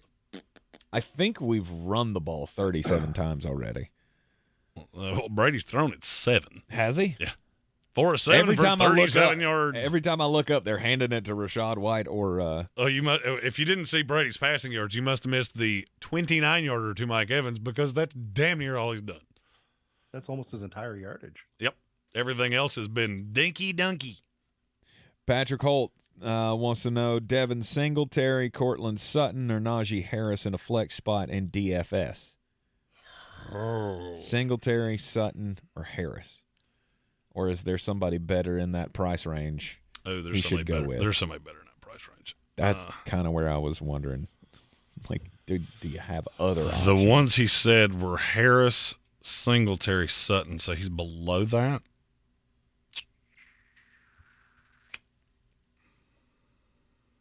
Darnell Mooney's better than that in that price range. In terms of one that I feel like really good about, there's not a ton. I feel like this is a very stars and scrubs week. I can get cheap pieces out of Jacksonville, Kansas City because that's the highest over-under on the board. And then I'm going high side. This is a week where I genuinely feel like 200 points is going to make you a shit ton of money. Mm-hmm. Justin Fields is safe for 25. Saquon Barkley, so long as he stays upright, is safe for 25. Jonathan Taylor, I think, is safe for 20. And they all three have upside to hit 40. So you start with, and Dameon Pierce, who everybody in the Brothers is going to have. If you fade off of him and he shits in his pants, you will be happy with how it goes. I'm just throwing that out there. Mm-hmm. At 40+% owned, which he will be. I'm going to be honest. I faded him in a bunch of leagues. I'm fading him. I'm fading him in my primary DraftKings lineup. I'm fading Dameon Pierce. And I'm a guy that plays him everywhere. I love Dameon Pierce, and I think he's a no-doubt start. But my DraftKings gut is saying don't do it. The Giants line up as a team with Adoree Jackson that they can throw him on Brandon Cooks and go, well, you're not going to outrun him. And we don't trust Davis Mills to hit him anyway. Rob Johnson's got a couple of flex questions here. First one, flex Ezekiel Elliott or Curtis Samuel? Zeke. Mm-hmm. Next one is flex DeAndre Swift, Jamal Williams, or Christian Kirk.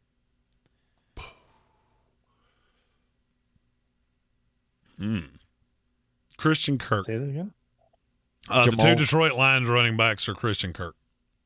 Christian Kirk. That's just so much higher scoring of a game, I think. Mm-hmm. Although Detroit-Chicago could be a shootout, too, because both of their defenses suck. They don't play defense. I'm pretty sure they just line up the pylons. If you were going to have a Detroit piece in that, it's Amon-Ra, right? It's all Amon-Ra. Don't fire them cannons. Touchdown, Tampa Bay. 6-0. Let's go. It's the to Julio Jones. Yeah. Extra point is good. 7-0. Your team sucks. Yeah, we're beating the Seahawks though. Give it time. Yeah, your team still sucks. Yeah, I know. Colts defense or the Vikings defense from Chris D. Colts or the Vikings? Colts or Vikings defense. I'll go Vikings. And I like the Colts defense. I firmly believe the Raiders are going to lose this game. Mm-hmm. Plus, and I will say I'm playing a lot of Raiders, so it's really hard for me to flex and say, I mean, I can be contrarian to myself, but I just can't do it in a lot of my lineup. I mean, but I think, here's the thing. I think the Colts, or what did I say earlier, I'm confident that the Las Vegas Raiders will lose this game. Oh, shit. The problem for me is I don't see the Colts doing anything on defense to score you fantasy points.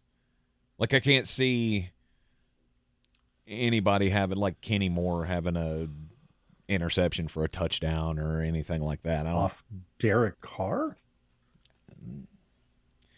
I don't feel like they played well this year, especially without Shaq Leonard.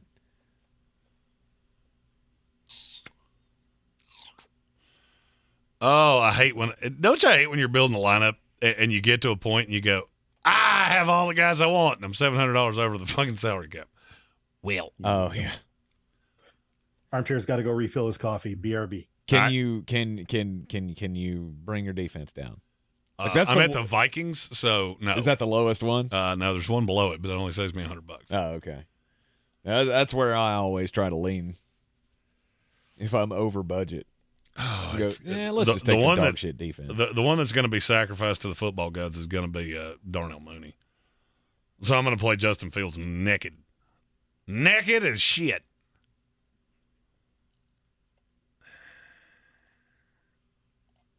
Or Chase Claypool. He's got to be cheaper than Mooney. I could play probably Claypool. By 700. Probably by more than 700. That is exactly how much it is. Yeah. Hey, you know what?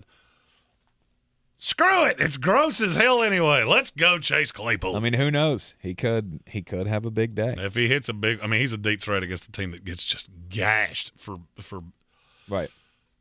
Oh, no. Never mind. I mean, I'm going to play that lineup too, but now I'm going to audible it and play Jalen, or not Jalen. Jalen's the corner. Justin Watson. I've said his name too many times. I physically cannot not play him. Mm-hmm. He's a $3,000 piece of the Kansas City offense that I know is going to play 30 snaps. I can't turn that down. Can't not do it. Is Josh Allen playing today? Josh Allen playing today? Have we had a Josh Allen signing? He is active. I can't tell you that he plays. Because I will say I think that would be the greatest flex here for Buffalo is, well, Josh Allen is active, and Josh Allen is the third-string emergency backup.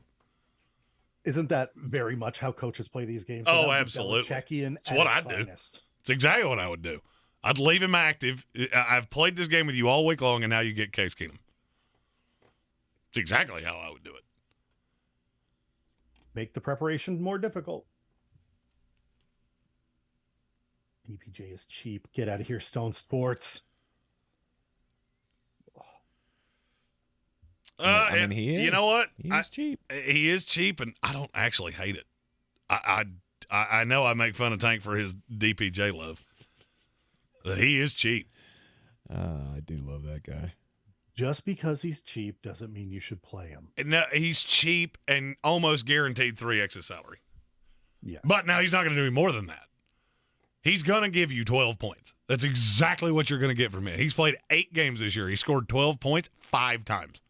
He will fill a hole. And I feel like you didn't hear exactly what I just said. Mm-hmm. I'm not saying he has scored 12 or more. I'm saying he has scored 12 points 5 times. 11.9 to 12.1. He has scored that 5 times. Mm-hmm. That is what you will get. Yep. I personally look at that and go, that's a safe floor. I think I can get that out of Justin Watson, though. So, I mean, I don't mind it. I will not give it the scoff of derision that AC did. By the way, 5 subscribers from 3,000. Let's go. Let's go. Let's go. Today's a good day to have a good day. Let's go. Eno Benjamin or Tony Pollard today? Tony Pollard. Tony Pollard. Yeah, not close. I have one more spot. This is from Jonah. One more spot on flex, but I have Garrett Wilson, who's on a bye. Tyler Boyd on a bye. Should I start Greg Dulcich? Yes. Yes. Chase Edmonds? No. Or Kenny Galladay? No. It's Greg Dulcich. I think Chubb goes crazy on the Dolphins' fictitious defense today from Tyler Cunningham, as do I. Matthew Hoffman says the tequila in the freezer may be his from the past draft. Yes, you probably are right. The only reason I said it might be HWA's is because she's the only one that I know that drinks tequila, or did off the top of my head. So, yeah, Matthew, that may have been yours. Yeah, it's not a bougie brand either. So, because I can't remember the name of the one that she drinks. Don Julio? But it's one of the, no, it's like I want to say it starts with an A. Like Azul or something. It's got like a that is from a different time in my life. What, the tequila times? When I consumed many alcoholic beverages. Right. Oh, that's right. You don't drink, do you? I gave it up, man. I gave it up. Yeah. Were you like my grandfather once said? He quit drinking when he realized that he couldn't drink at all. I spent my entire third year of university every single day at our university bar called the Grad House. And I remember going there at 11 o'clock when they started serving, and people would come and go, and when they would return after going to their classes, be like, how are you still here? And we would just be just completely obliterated. So I have had my time. It just beyond now.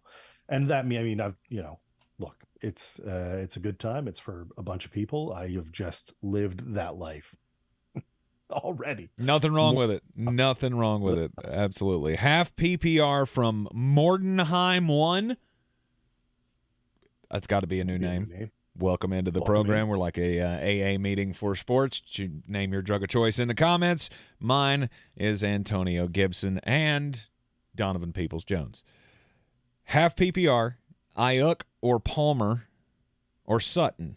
Need one of them. So Ayuk, Palmer, Sutton. It's not Sutton. I think it's Ayuk there. I think it's Ayuk too, but I know that Jeremy would say it's Josh Palmer season. Josh Palmer, baby! There he is. As soon as Josh season. Palmer's name come up, you knew he was going to come back into I'm the like room. Beetlejuice, bitch. You say Josh Palmer's name and I appear. In a half PPR, though, it's got to be Ayuk, doesn't it, Jeremy? Over yeah. Josh Palmer? Yeah. In a half PPR. Oh. Yeah, see, I made you think about it now. Oh, does it, though? Does it have to be? Because I don't think it has to be. Let's go. Listen, stop thinking with your dick. Start thinking with your head. I've never been good at that. They're right on top of it. I actually have Josh Palmer on the spot ahead of Brandon Ayuk. Palmer's That's 19, reasonable. Ayuk's 20. Okay. Yeah, that's reasonable. So, I mean, for me, it's a coin flip. I would go Josh Palmer. Just here's the thing. Here's my fear. I fear that I'm going to fall off the Josh Palmer bandwagon, and that's the week he's going to go, look how good I am. I'm going to do exactly what he told you his guy was going to do, and there I am, and he was on my bench. Well, he did great last week. Yep, sure did. You know why? Because he a dog. Tom Dennison has a full PPR question. Needs to sit one. So sit one of the following: Aaron Jones, DeAndre Swift, Amari Cooper, Juju Smith-Schuster. DeAndre Swift. DeAndre Swift. Yes. Yeah. He's just not getting the touches. They know they're bad. Mm-hmm. They know they're bad. Yep. God, I love this DraftKings lineup so much. See, I'm not touching any more of them. I've already entered my lineups. I'm done. I'm not tinkering. I'm out of it. I've closed the app. Call it a day. You know I love to tinker. I know you love to tinker. I'm a tinkerer. Y'all got to stop all this talk. I got to go tinker. I'll be right back. That's tinkle. Oh, slightly different. Oh, sorry. All right, where did you leave Totally off? different. So I can. We're at Matthew Hoffman, concerned about Chicago rushing game against the likes of Aiden Hutchinson and the rest of the front four. It's in the middle of all the, hey, come watch these NFL Hey, games. watch NFL games live. Hey, fuck you. I am not concerned about Chicago's rushing game against Aiden Hutchinson. Yeah, I'm not at all. I'm not worried about anything for Chicago. Frankly, I never thought I'd say this. I want Chicago Bear offensive players. Ugh. Gross, ain't it? Yep. Yeah, Yeah, it is. It's in all the. There we go.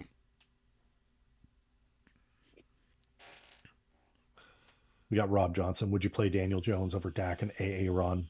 Yes, I would. Daniel Jones is a top 10 play for me this week.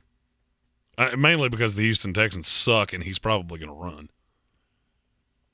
Because that's what he does.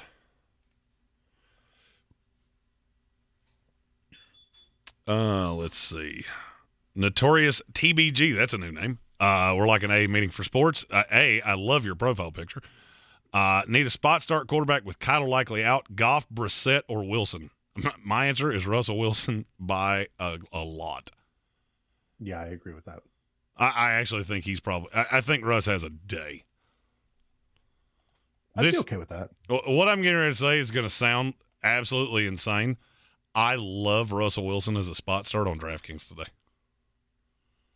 To flex off what is going to be ridiculously high ownership on Justin Fields. I could genuinely see that. I could see that being, and stack him with Dulcich. Ooh, that may have just fixed a problem for me. I love when I sound problems out for myself. That's always fun when I just, hey, do this, and we're done, and bye. Yep, now I'm done tinkering. Let's go. Let's do that. Let's see. Gray Ford, is Josh Allen going to play? Should I start Russell Wilson over Case Keenum? I would start Russell Wilson over Case Keenum. I do not think Josh Allen's going to play. He will be active, so the inactive is not going to tell you anything on that. I could see this being one of those times that he's the emergency backup. I'm not. Does Buffalo have a third quarterback on the roster? I don't think they do. Great question. I don't believe they do. I don't think they do. I'm gonna look. I was gonna say I can pull it up if you want to keep going on questions. They do not. So Josh Allen will be active because he has to be. Yeah.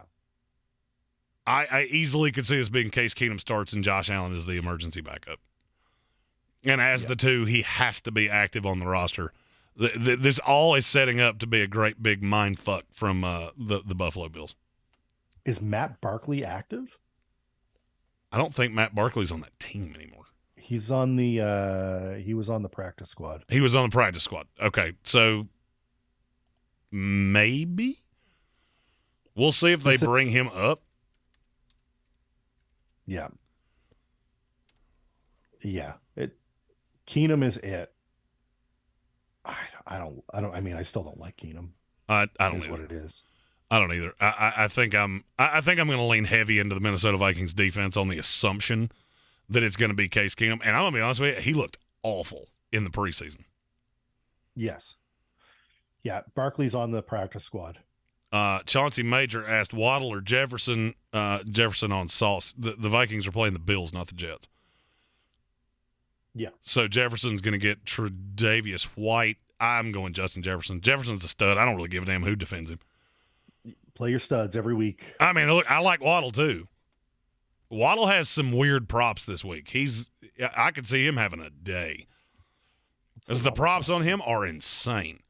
They're stupidly high. And usually that means he's going to be a big factor.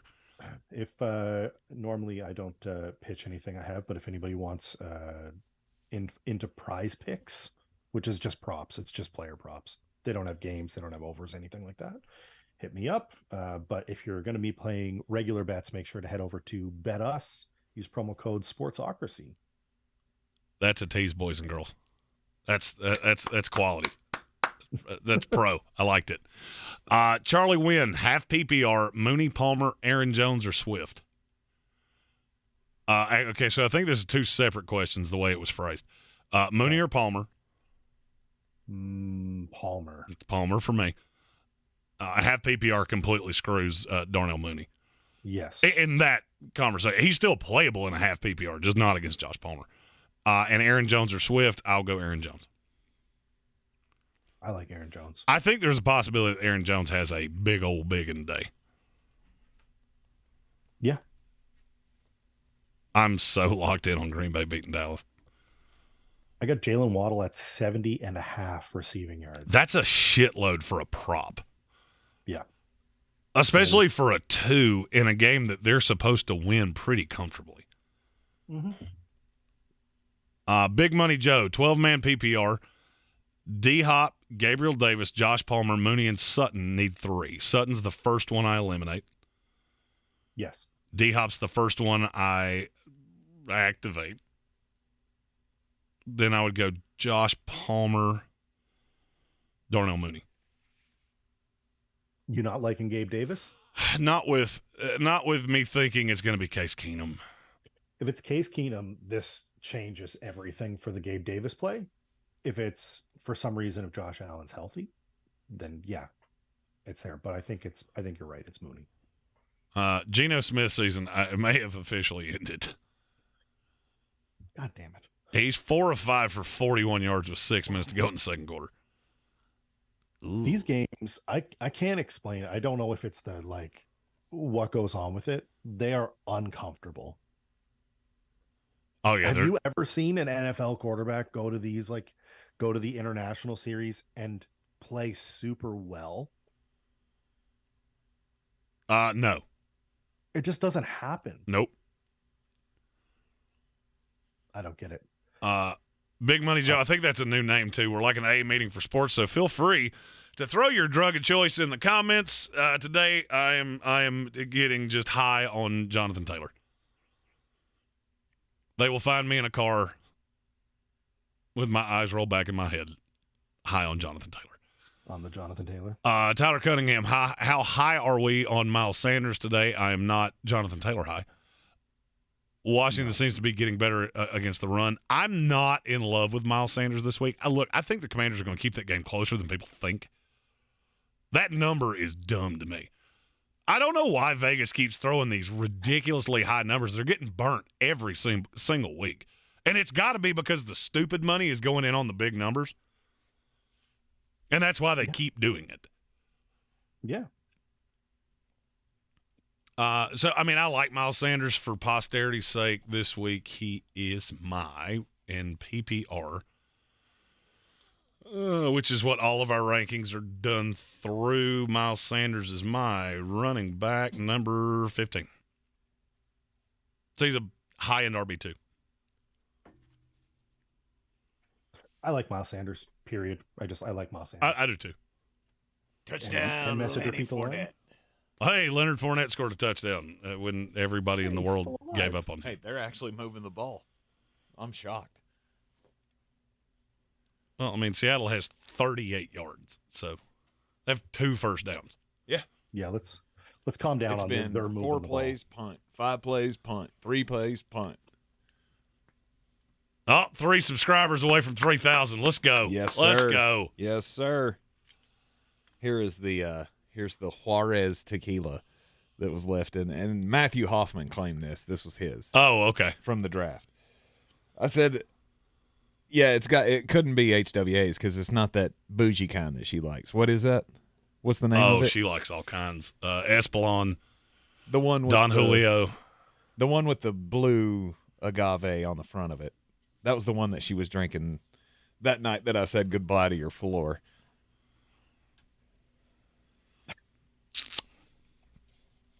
That's a I wanted to say it was called like Azul or something. Oh, Lunazul. Lunazul. Lunazul. That's it.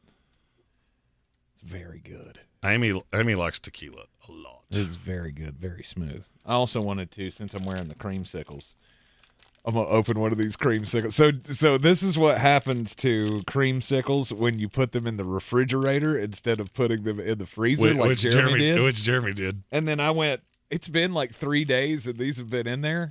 What do they look like? And then I put them in the freezer. So, yeah, that's what they come out looking like when you put them in the fridge instead of the freezer. That's hot.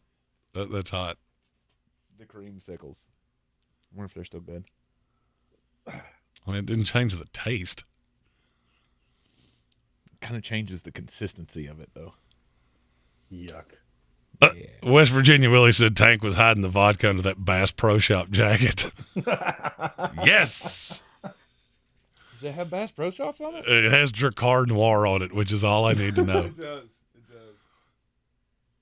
does. Daniel Hillman, should I go pick up Mac Hollins and replace Herbert in the flex? I don't know. I think that might be a little Hasty? how is it gross? It's the same thing that started in the package.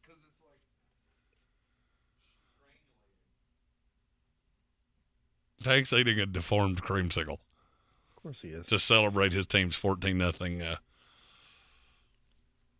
His team's 14-0 current lead. But to answer Daniel Hillman's question, I don't think I would replace Herbert. I think that's maybe going a step too far. Yeah. I mean, Khalil Herbert is a very good player. I think they're going to win pretty convincingly today. So I would not. Mac Hollins is more of a replacement for if you were down to. I'm just trying to James Conner or Raheem Mostert or Melvin Gordon with Chase Edmonds coming in. By the way, I heard y'all talking about Chase Edmonds. There's more to that than people think. I could see him actually having a legitimate, honest-to-God role on that team. Of course he could. And when I say that, I mean I could see him being the one in Denver and him being the one running back in Denver that's actually half-ass relevant. Well, it's not going to be old fumble fingers. No, it's not going to be Melvin Gordon because he sucks at life. Too much toad on Melvin Gordon right now. I wouldn't trust it. Oh, I'm not saying I would trust it yet. This is more of like a... It's futures. It's a futures game. Futures ad. Let's see. Speculative. That's the word I was looking for. Gray Ford asked ETN or Pollard. For me, it's ETN. It's not all that close. I love ETN today. I do too. But he's just under that Jonathan Taylor price range. On DraftKings, he's hard to get to, but 7,100. I do think he could reward you if you can get there. I agree. Daniel Flat Earth, that's a new name. We're like a AA meeting for sports, and birds aren't real. Judy or Olave? Oh, Olave. It's Olave for me. It's not all that close. Olave. Olave's like a high-end wide receiver 2 for me today. Bill Buttigieg says he trusts gas station phone chargers more than he trusts Josh Palmer. You shouldn't. Now, this week he's going up against San Francisco, so that's a daunting defense, but I still like Josh Palmer.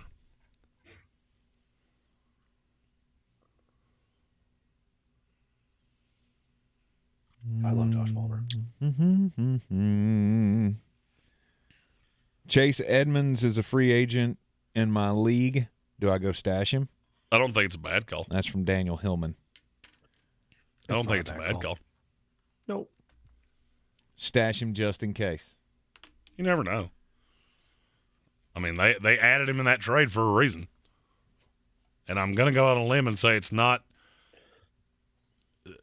because they want him to. I don't know where I said it. I was going to make some smart ass comment and I couldn't pay it off. That was good. I felt like that was going to a dark place. It was 100%. It wasn't like they brought him on to dry other guys in the shower. What? Where did that come from? That was actually that was a good payoff to that. I was a big fan of that.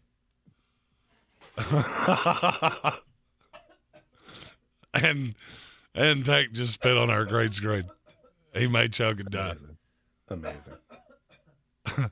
Don't die on camera. It doesn't give me plausible deniability. That went down the wrong hole. That's what she said.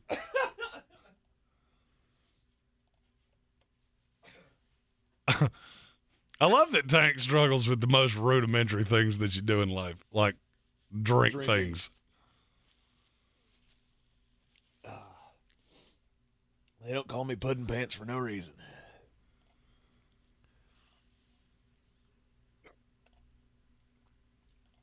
I should probably check the Facebook to see if there were any questions over there. Indeed. Gabe Davis or Darnell Mooney? Satisfied Browns fan. Mooney. I mean, is that because you're worried that Josh Allen won't play?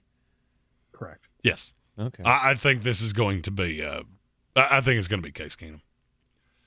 Devin Acevedo on the Facebook asked DJ or Pickens. He's got Palmer and Lazard set.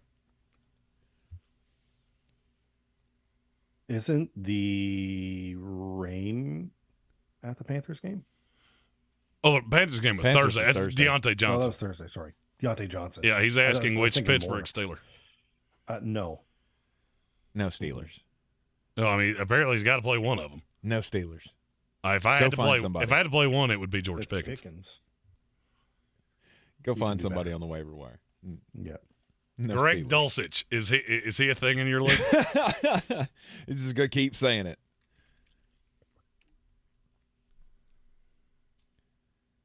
It's not like we haven't been right about these things. He has a point. Whatever. Very true. Whatever. Do what you want. Oh, Daniel Hillman sent me something on the tweet. I'll have to go investigate. KJ Frederick, that's a new name. We're like an AA meeting for sports. Feel free to comment your drug of choice in the comments. Mine has long been Devontae Parker. Should I play Kirk Cousins, Daniel Jones, Andy Dalton, or Jared Goff? Full point PPR. Well, it doesn't matter Not for a that quarterback. matters for quarterbacks. It's not Andy Dalton. Jones.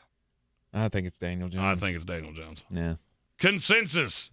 Daniel Jones. Daniel Jones. Debo or McCaffrey from Snowman in the Morning with Cole Johnson. I think it's McCaffrey. Both? Can I play both? I want to play both. I think it's McCaffrey if I got to choose one. If I have to choose one, it's McCaffrey, yes. But I don't want to choose Just one. more opportunity. Don't you want should to be choose playing one. both. You should be playing both if you can. No reason why you shouldn't. I want to go full radio on this one. I'll have both. I'll have both of them. That's Daniel Hillman. I got to check Twitter. Jeremy has I have a little bit of an attention problem, in case you didn't notice. So sometimes you have to remind me, hey, fuckhead, how about you answer that thing I asked twice? Daniel Flat Earth says, do you guys think that Kyron Williams is a must pick up? Not must, but if it's a deep league, I would say absolutely. It better be real deep. You don't think he's going to It get better some be touch? Tommy Lee deep. I mean, Ron Jeremy John Holmes deep. All right, let me just – I'm going to go on a rant for a second. Okay. Clear it. Did Kyron Williams take dirty pictures of everyone on the planet, and now we're all afraid that he's going to leverage us? You get that he was not good at Notre Dame, right? Like, he was god-awful. Then he his senior year, he was fucking awful. Awful. Then he ran a 40 that I'm pretty sure there was a time in my life that I could have outrun him. So he goes to the Rams. He's a half-ass passing down back. They've never given exclusive work to anybody. Why the fuck are we so worried about Kyron Williams? Because they have to. You figure every team has to have that one feature back, and it's not anybody that's currently on the roster. Henderson. It's Darrell Henderson. It's been Darrell Henderson forever, and that's not been good. So this is a kid that was the third running back on the initial depth chart, behind Cam Akers, who I'm pretty sure I can outrun right now. And we think they were like sandbagging, and this is not a shot at Daniel Flat Earth at all. If you listen to a lot of what we do, they are blowing him sideways. I cannot for the life of me figure out why. Because if you go back to how I evaluated him when he came into the draft, I see he's a passing down back exclusively. Mm-hmm. So if you think he's going to catch dump-offs, I guess I half-ass get it. Now ask yourself this question. Name me a running back situation where a team has two good ones. Detroit Lions. If Jamal Williams wound up with the L.A. Rams right now, does his stock go up or down? Down. Give me another one. New England Patriots. If Damian Harris ended up with the L.A. Rams right now, does his stock go up or down? Oh, it goes down. Yeah. It's kind of my point. Yeah. I Everyone's stock goes down when you add them to that team. I totally understand why you're asking that question. I don't understand why people that do what we do are hyping this up to such a point. I feel like this is – It's a pump and dump. I feel like it's lazy. I feel like it's a lazy thing to say, this offense blows dead bears. And now we're going to add a running back that they believed so little in that he was the 3 on the initial depth chart. He was actually the 4, but they cut the 3. Mm-hmm. And that guy's supposed to be a thing. I don't get it. I don't get it. I understand why fantasy football players are asking this question. I listen to fantasy sports radio all day, every day. They talk about him like he's going to show up and be Barry Sanders. And he's not. He's more like Jerry Sanders, the guy in HR. Yeah. You know, the kind of fat guy that eats Christmas tree cakes all the time. That offense doesn't run the ball. They run the ball. They run it in terms of volume. They run it a fine number of times. Just nobody's even good at it. Right, but I guess that's what I'm saying is from a fantasy perspective, there is not a Kenny Walker there. There is not a no doubt Breece Hall kind of guy in that offense. That's, in all honesty, just because you want it doesn't mean it's going to happen. In all honesty, I think that's where this is coming from. This was such a good rookie class with Breece Hall, Kenny Walker, Damian Pierce, and now Kyron Williams. Hell, he's just going to be the next one in the line. No, he's a passing down back. And in a PPR, he might be half-ass usable. He could also be half-ass pull your hair out. Go get Greg Dulcich instead. This video is sponsored to you by Greg Dulcich. He gave me $0 to do that. And yet I'm going to keep doing it. Lisa Greg Evansell. Dulcich, if you're listening, come on the show. Greg Dulcich, we love you and your sweet mustache and your flowing locks of great tight end happiness. Lisa Evansell wants to know, did Adam Thielen die? No. No, he didn't die. He didn't. He just hasn't been like the solid number 2 that he has been for years. He's had a couple of pop games, but other than that, it's been a lot of 6, 7, 8 points. There's 3 factors to this. 1, Jefferson's that dude. Mm-hmm. 2, He a dog. Dalvin Cook is a dog. And 3, the emergence of KJ Osborne and insert whatever tight end is healthy here has just taken away the option to go to Thielen. There's just no reason for them to go to Thielen as often as they had to in the past. And now with TJ Hawkinson in the fold, That's where I was getting ready. He was the red zone guy. The thing about Adam Thielen is he could have these ridiculously big games where he scored twice. Well, he doesn't have that now. Mm-hmm. Now he's maybe I fall in the end zone once. I mean, other than that, he's a low end wide receiver 2, high end wide receiver 3. He's fine. You just have to know that those high side chunk games, those are probably done. Touchdown dependent. Which most are. Yeah. Pick and Rick, that's certainly a new name because I would have made a Ric Flair comment. Yep. We're like an AA meeting for sports. Feel free to comment your drug of choice in the comments. Tanks is anything that wears a lame-ass pirate on the side of its helmet.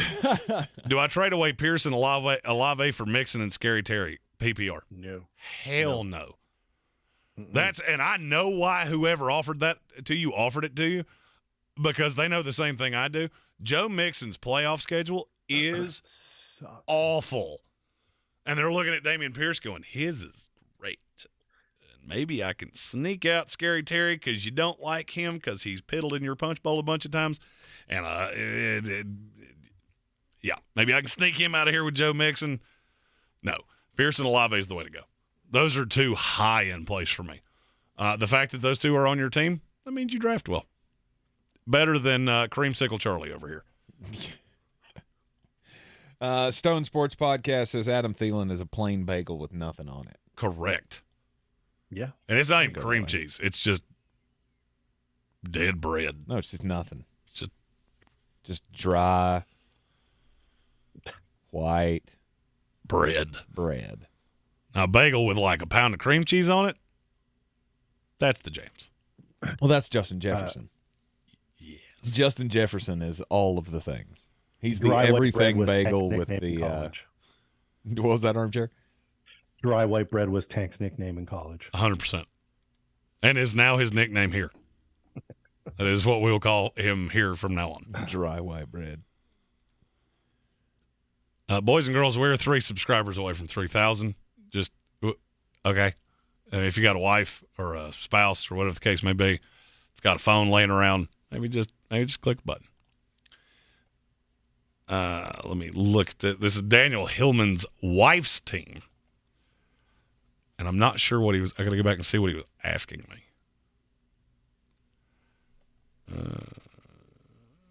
I'm not seeing a question, so I don't know. There was one statement that he made that sounded a lot like collusion, and we don't support that here. He said something about I have to trade her a quarterback. And I'm like, don't fucking do that. Don't stack your wife's team just so she'll be competitive. His wife's team is good. She has Geno Smith, Christian McCaffrey, Kenny Walker, Tyreek Hill, Juju Smith-Schuster, Amari Cooper, T.J. Hawkinson, a bunch of shit that doesn't matter, kickers and defenses, DeAndre Swift, Scary Terry, Derek Carr, A.J. Dillon, James Robinson. That's a pretty good team. Yeah, it's a good team. It's a good team. Roll that. Don't let Geno's today derail you. Geno just can't play in European places. Apparently, neither can Kenny Walker. Just throwing that out there. Stephen Tao, you shut your mouth. He said this jersey is Rocky Bottom orange. 100% it is. It's not even close to Tennessee orange. It's gross. Rocky Bottom orange. I mean, I'm colorblind, and even I can say, no, I think that is Rocky Bottom orange. No, it's much darker. I mean, it's pretty close. That's much darker than Tennessee orange. Rocky Bottom, you'll always be. Nice.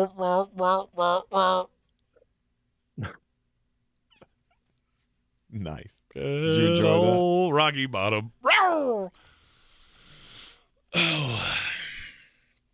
Yuck. We do stuff around here. We're professionals. 100%. Sure.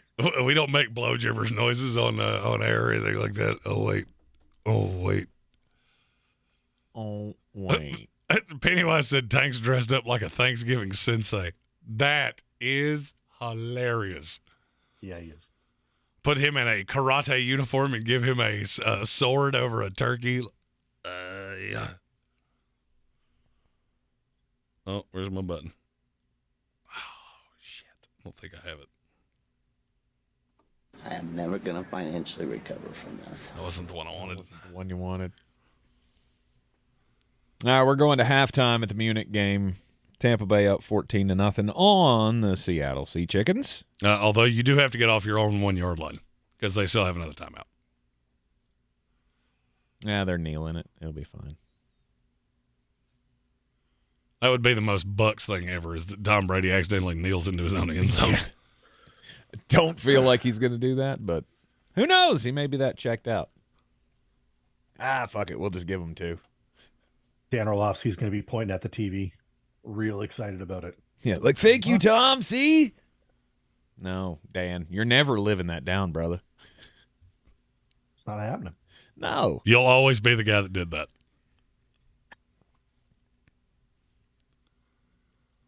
Jeremy, who's your no doubt wide receiver play for the day on DraftKings? The no doubt wide receiver play, probably Christian Kirk.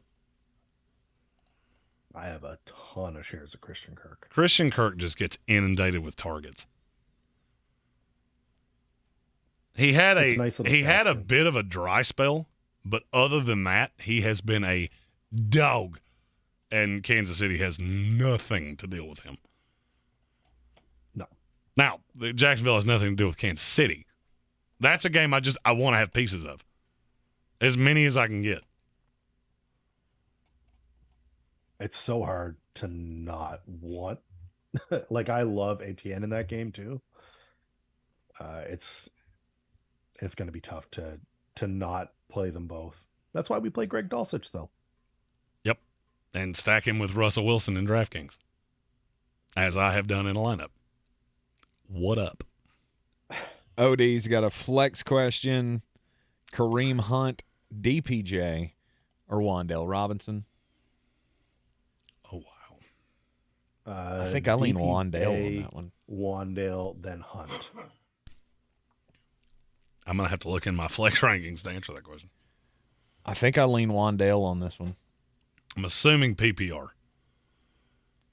In paper,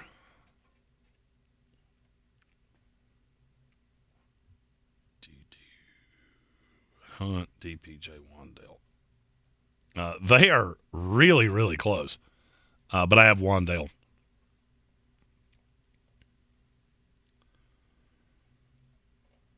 Where the hell did Kareem Hunt go? I think Cleveland's been asking that for a long time. Nice one, Armchair.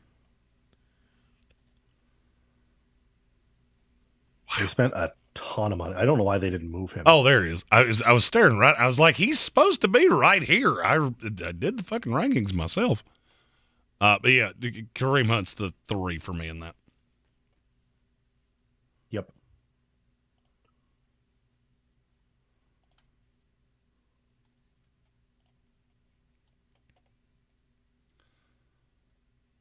Has to be.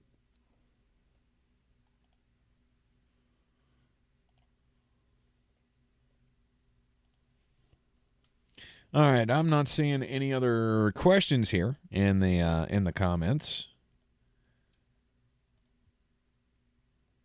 We're 3 away. Come on, guys. I'm trying to build my lineup here. I forgot to set my DFS. Your battle for the belt? My battle for the belt. Which you can all still get into. And all you have to do is win a week to be into the playoffs to be Beer City's first fantasy football champion. That's right. Do like I did. Just follow the link in the description of today's video. Pops right up on a new window in your computer. Wait, did it work for you? Because I had about 43 people say it doesn't pop up in the app. I'm not on the app. I'm on the web version here.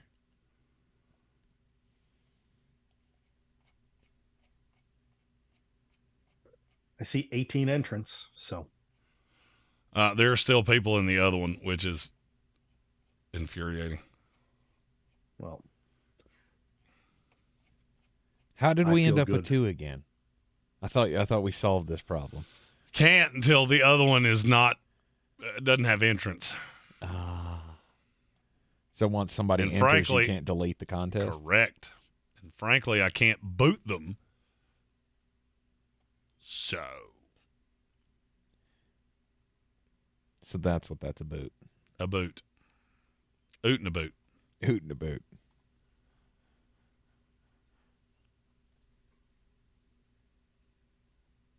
Let's go. Let's play DPJ today. Just because his name's come up 10,000 times. It has come up more today than ever before. Has come up more today than I do believe ever before. Yeah. Ooh, I'm playing a lineup of just only early guys. Ooh, buddy. It's good at the footballs. I think it's going to be a good day. Well, you pay up at running back, though. You definitely got to go deep divey on the receivers here. I paid up running back and didn't have to go deep dive at shit. Really? Mm-hmm. You know why? Because you're good at football. Because I'm good at this. Well, when you I say can also say I'm good at this because I am a 2-time winner for Battle of the Belt. 2-time. He is. Wow. The 2-time Armchair commentary. 2-time People's Champ. About to be 3-time, I think. We'll see. I feel good about my chances today. I like You're my due. team. I like my team. You're Well, due. hell, I finished second 4 fucking times.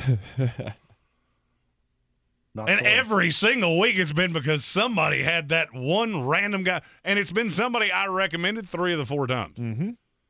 It always is. I don't think people realize how hard this is when you do a 3-hour show on Sunday telling people everybody you want to play. Oh, no, they don't get it. They have no idea. Like, oh. My favorite part, though, is when while we're doing the show, and I get alerts on my sleeper app for people making the moves that I've just told them to make.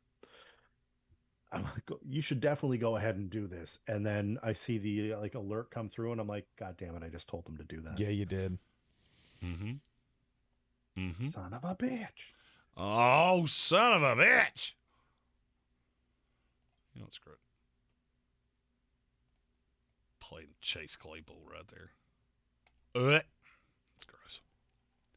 I don't want to do it. Not but a I have fan? to. Not a fan of Chase Claypool?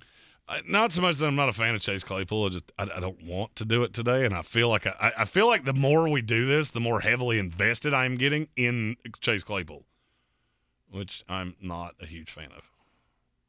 You don't like that at all? It's not that I don't like it at all. I'm overweight on it, and I don't want to be. It's one thing to like a player. It's another to be overweight on them, which I currently am with Chase Claypool. All right.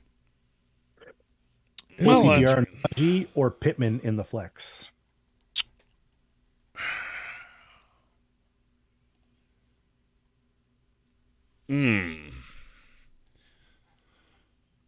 It's Pittman.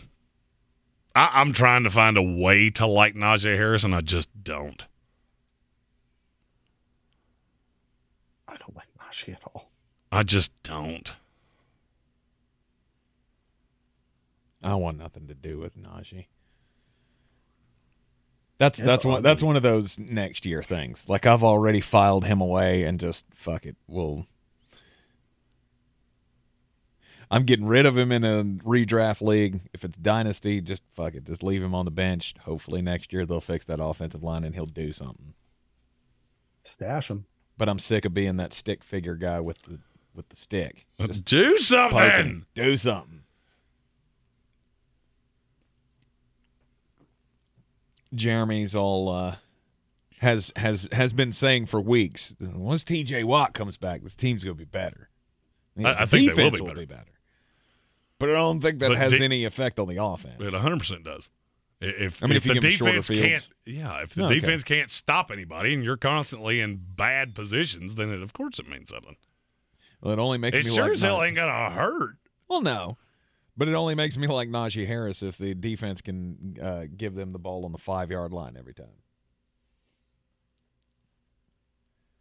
How many subscribers away are we right now? Oh, let's look.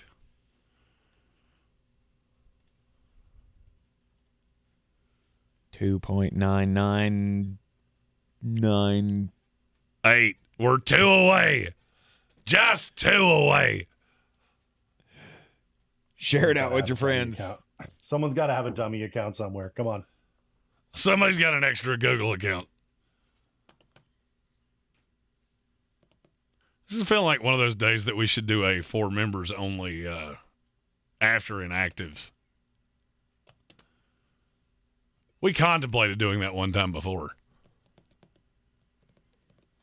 Colin Greene says he thinks Pittsburgh blitzes them coming off the bus. They do. They do. No doubt. Absolutely. Pittsburgh will send the house at Andy Dalton and just go, hey, you know what you love to do? Dumb shit. Oh, I think this is a tough one. JT86TN.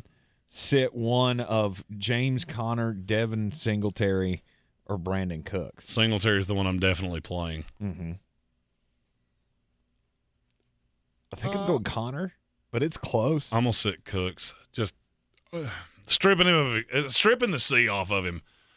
That feels like you're trying to prove a point. And I could see a path where he plays 12 snaps or something stupid that he's just out there as a decoy.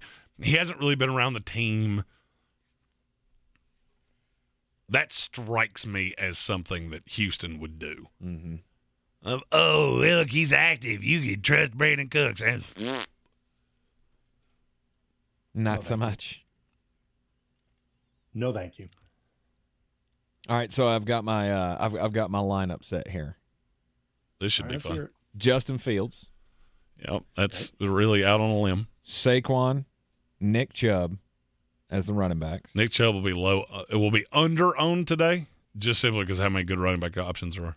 And I went DPJ, Watson, and Gabe Davis at wide receiver. The Gabe Davis thing scares me if it's not Josh Allen. Dulcich at tight end, Damian Pearson a flex, and the Cardinals defense.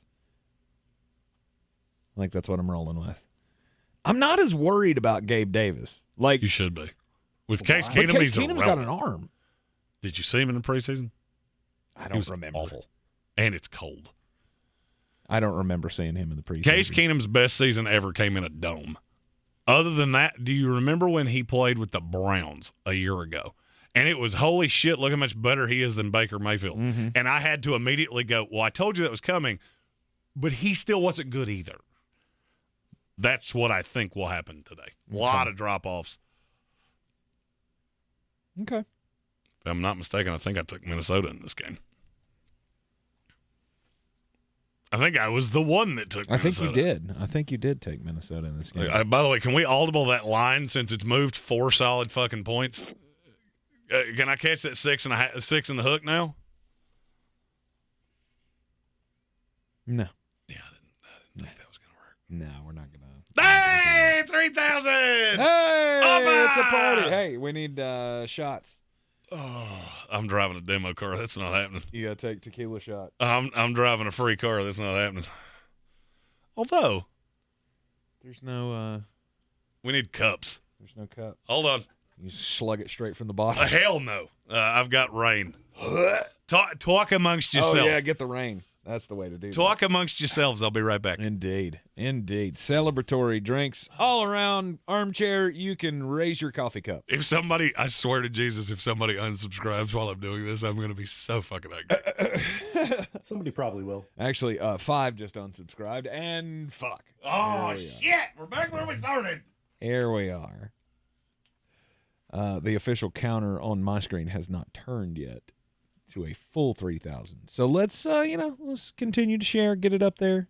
Let's see here. JT86TN off the topic, but real quick, what's y'all's prediction for the Final Four in college football? Well, I mean, it's Georgia and 3 teams that are going to lose. It doesn't really matter beyond that, right? I default to you guys on college football. I don't pay attention to anything outside of the draft times. Oh, that's right. I forget the whole Canada thing. I have adopted teams that I enjoy watching, but yeah, no thanks. You have 4,000 conferences with 8,000 teams competing for 4 spots, and it's the same 8 teams that are always playing in them. I'll stick to my NFL for now. I appreciate that there are people locally and in places that have gone to these colleges that love these teams, but I just don't get excited for, some lower end B tier college taking on, Tennessee or Ohio State. It just, bleh. Fair enough. I love watching the prospects, though. This is why I get seed, and that's what happens. I will love watching guys play their games, so I can get ready to draft them in Dynasty and start doing the prep for that. We do the Senior Bowl last year. Jeremy and I did a live watch along with it, and that for me is fun. But yeah, I don't get excited for TCU at whoever.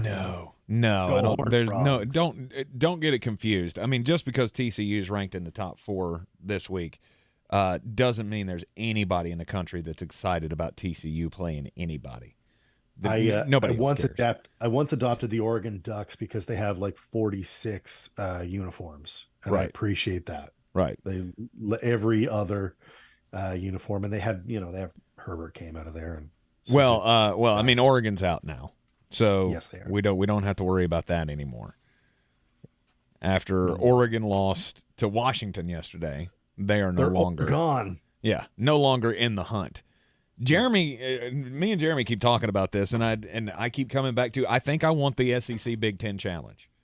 I want to see Georgia, Ohio State, Michigan, and Tennessee. Because I think those are the 4 best teams in the country. Yeah. And I know people who are fans of teams that are outside of those 2 conferences will be like, oh, it's no fun. Well, the rest of us want to see the best teams. And I think those are the 4 best teams. All I want to see is chaos. Just chaos. Just give me the result that gives me the most amount of chaos. Did you already drink yours? No, I just caught a whiff of it. Oh. Oh. Ooh. Yeah. Ooh. That'll wake you in the morning, boys. The best part of waking up is rock gut in your cup. Ha-ha! It rolled over on the screen finally. Oh, all right. Before I take this, make sure nobody unsubscribed. Okay, we're good. Nope. We are officially at 3,000 subscribers. Cheers, everyone. Gentlemen. Oh, this is going to suck.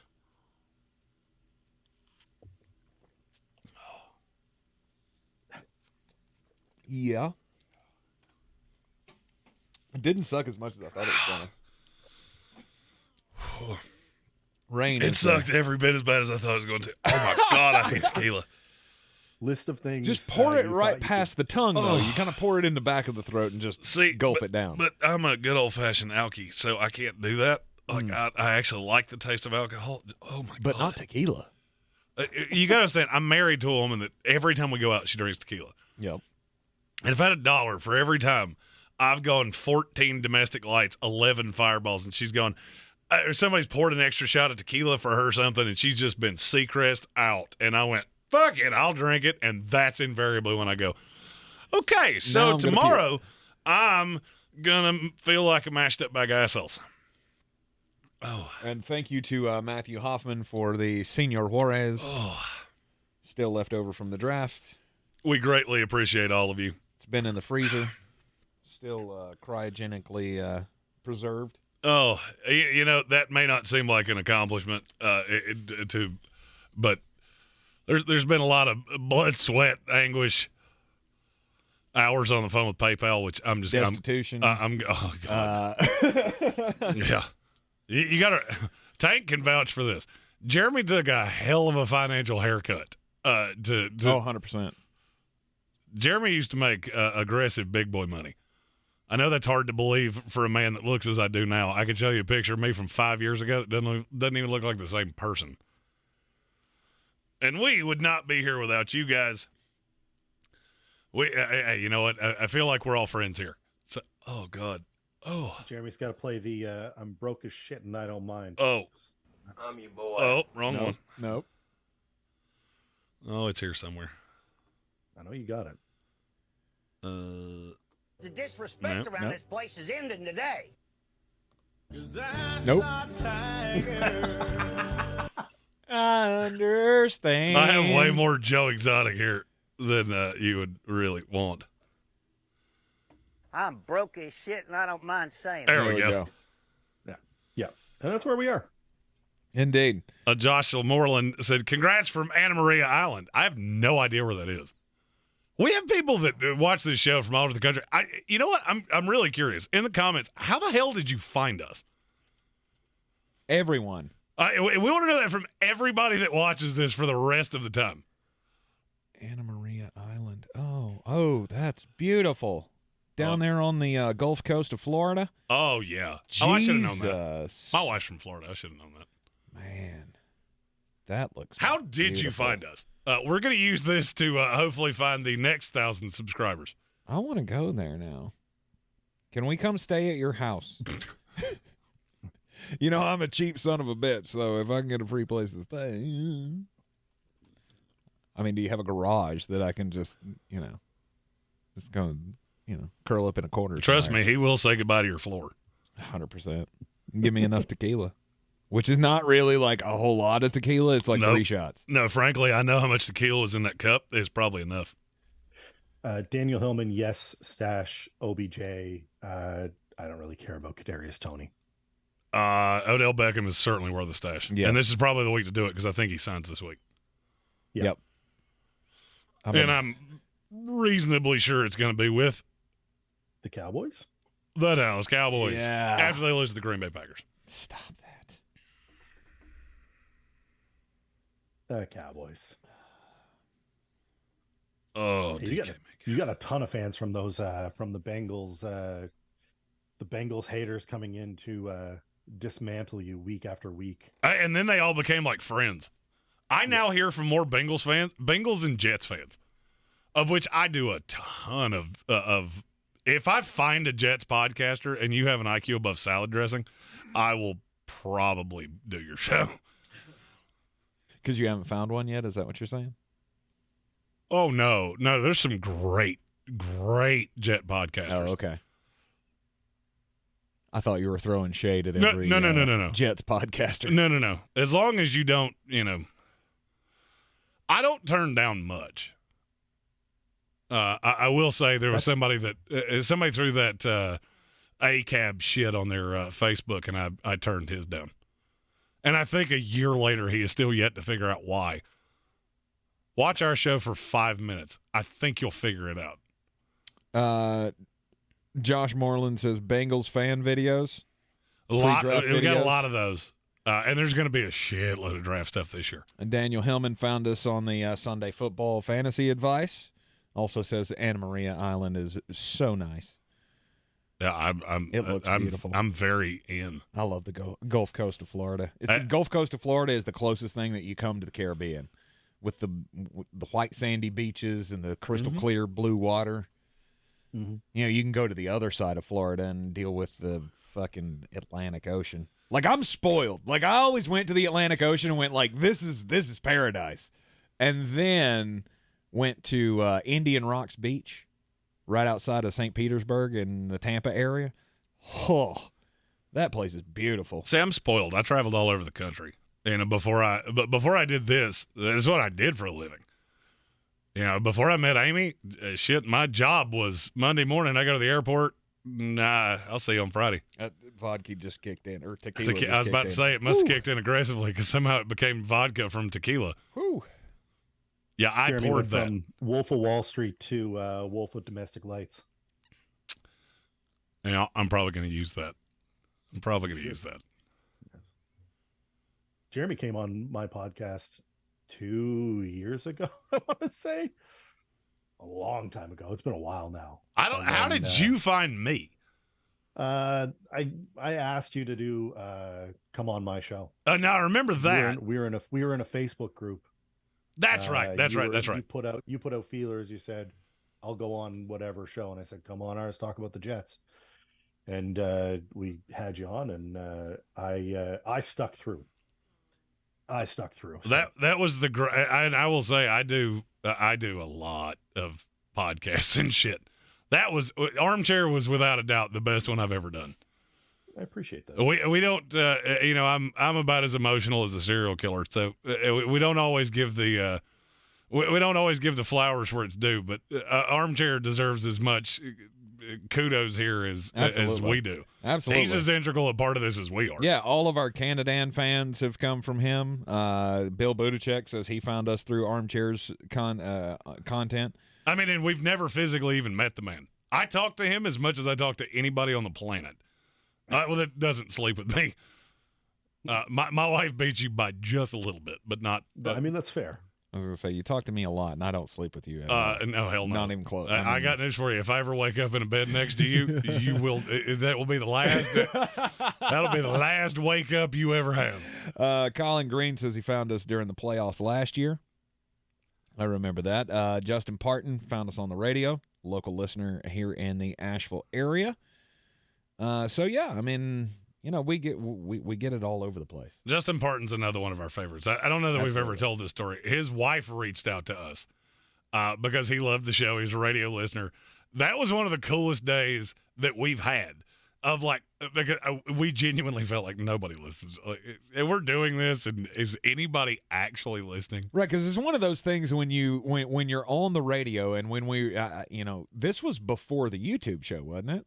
Or maybe in the early stages. It was in the very early stages, right, of the With YouTube that table show, and the awful backdrop, right at the social. Yeah, when we were up on the stage at the social with the Red Bull table. Awful backdrop. Are you talking about the multicolored one or the wood paneled one? The multicolored one. Yeah, okay. The sparkly background on the stage. I remember being like one of like seven. There's 7 or 10 of us that were like day oneers on the YouTube that I remember. And it's been like, and they're still here. Oh, They're yeah. all here.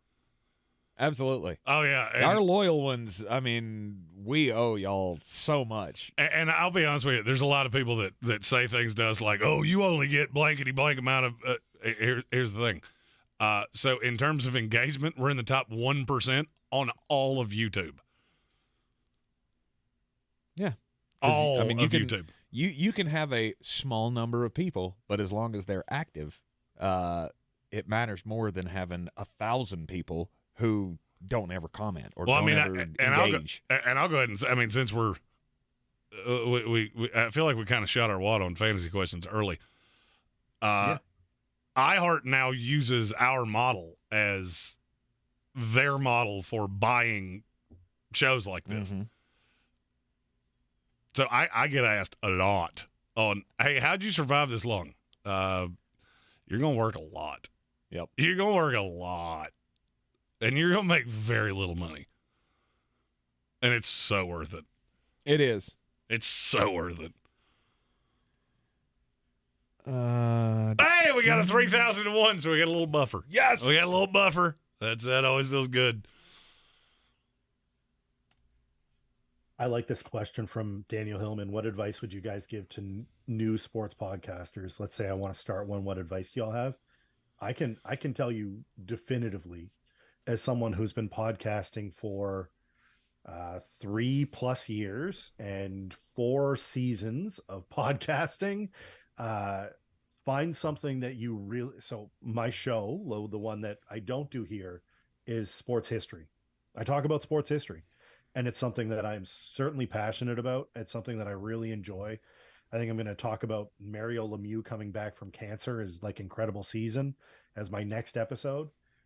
But find something you love to talk about, because there are 1,000 guys out there who think that they know everything, and there's only one Tank, there's only one Jeremy, there's only one Armchair. You really got to find something that you're passionate about. Jeremy's got the draft thing knocked down out of here, and I think that, you know, this show survives because of these two guys in particular, who do this better than anyone, more entertaining than anyone, and they're not just, you know, two suits on a screen. Lump yourself into that too. You're as relevant to this as we are. I appreciate it, but this is what it is this is what differentiates us. We're not sitting here telling you buy Kyron Williams.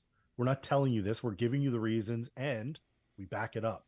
We play the game with you. I'm not sitting there going, oh, I'm going to, you know, tell you to buy Greg Dulcich, and then I don't play him anywhere. I'll show you my 8 lineups I have entered for DFS today. All 8 of them have Dulcich in it. I'll tell you right now. So that's what I would do. Mine too. I don't have a DraftKings lineup today without Greg Dulcich. No. Justin Barton said, "Are we all just having a moment?" So I'm gonna level with you. Like 3,000 is that's a moment for us, right? I mean, we celebrated when we've celebrated every benchmark that we've ever gotten to. I mean, when we hit 1,000, we went crazy. When we hit 1,000, oh God, I got so fucked up the day we hit 1,000.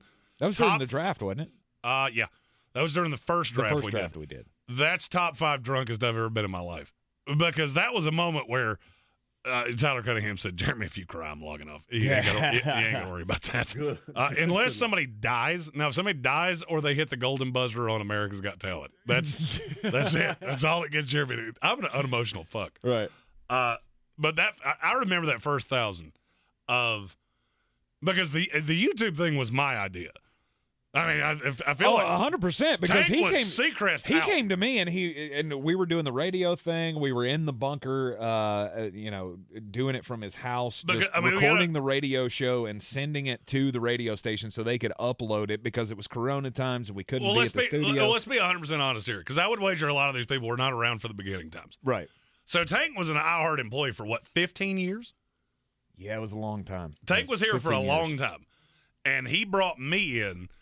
After the guy I replaced had some, we'll say he had some issues. He did. Google Daniel Negreanu. That's all you need. That was not the partner, but it'll explain a lot. No. Yeah, and Daniel Negreanu's wife. She was the one that caused all the issues. And so if you're ever watching like poker on ESPN or anything like that, and you see Daniel Negreanu, just understand that dude is 70% of why I'm here. Yeah, Amanda Leatherman. Yeah, that was the name of the girl. And if you're in the poker world or whatever, you may know her because she did a lot of like hosting of the shows and stuff like that. She was here before me. Right. She came to work here, and the guy that I used to do the Saturday show, which was called the Sports Tank, the guy that I did the show with, he ran away basically with Amanda, and that didn't go his way. But I needed to find a second guy, and Scott Cutshaw, one of our House of Reprehensibles, hung out at the social, knew Jeremy, said, hey, you need to go meet this guy because he knows a lot. You could have him on the radio. And as soon as, like, the first 5 seconds, I was in there, and Jeremy did his thing because the guy you see on the radio, the guy that you see here on YouTube, that's Jeremy in real life. Yep. Like, Jeremy talks like this all the time. It's not just a show for the camera. And as soon as he came out with this... It took me 2 years to figure that out. But. Right. And as soon as he came out with this, I said, hey, what do you know about sports? And he goes, oh, I know everything about sport. Not really, but in that vein. And I went, fuck yeah, that's going to work. I know some shit. Yeah. So I brought him in. We started doing Saturdays. And then after there was a reduction in force with iHeartRadio, I lost my gig, my full-time gig, and went, could we do this full-time?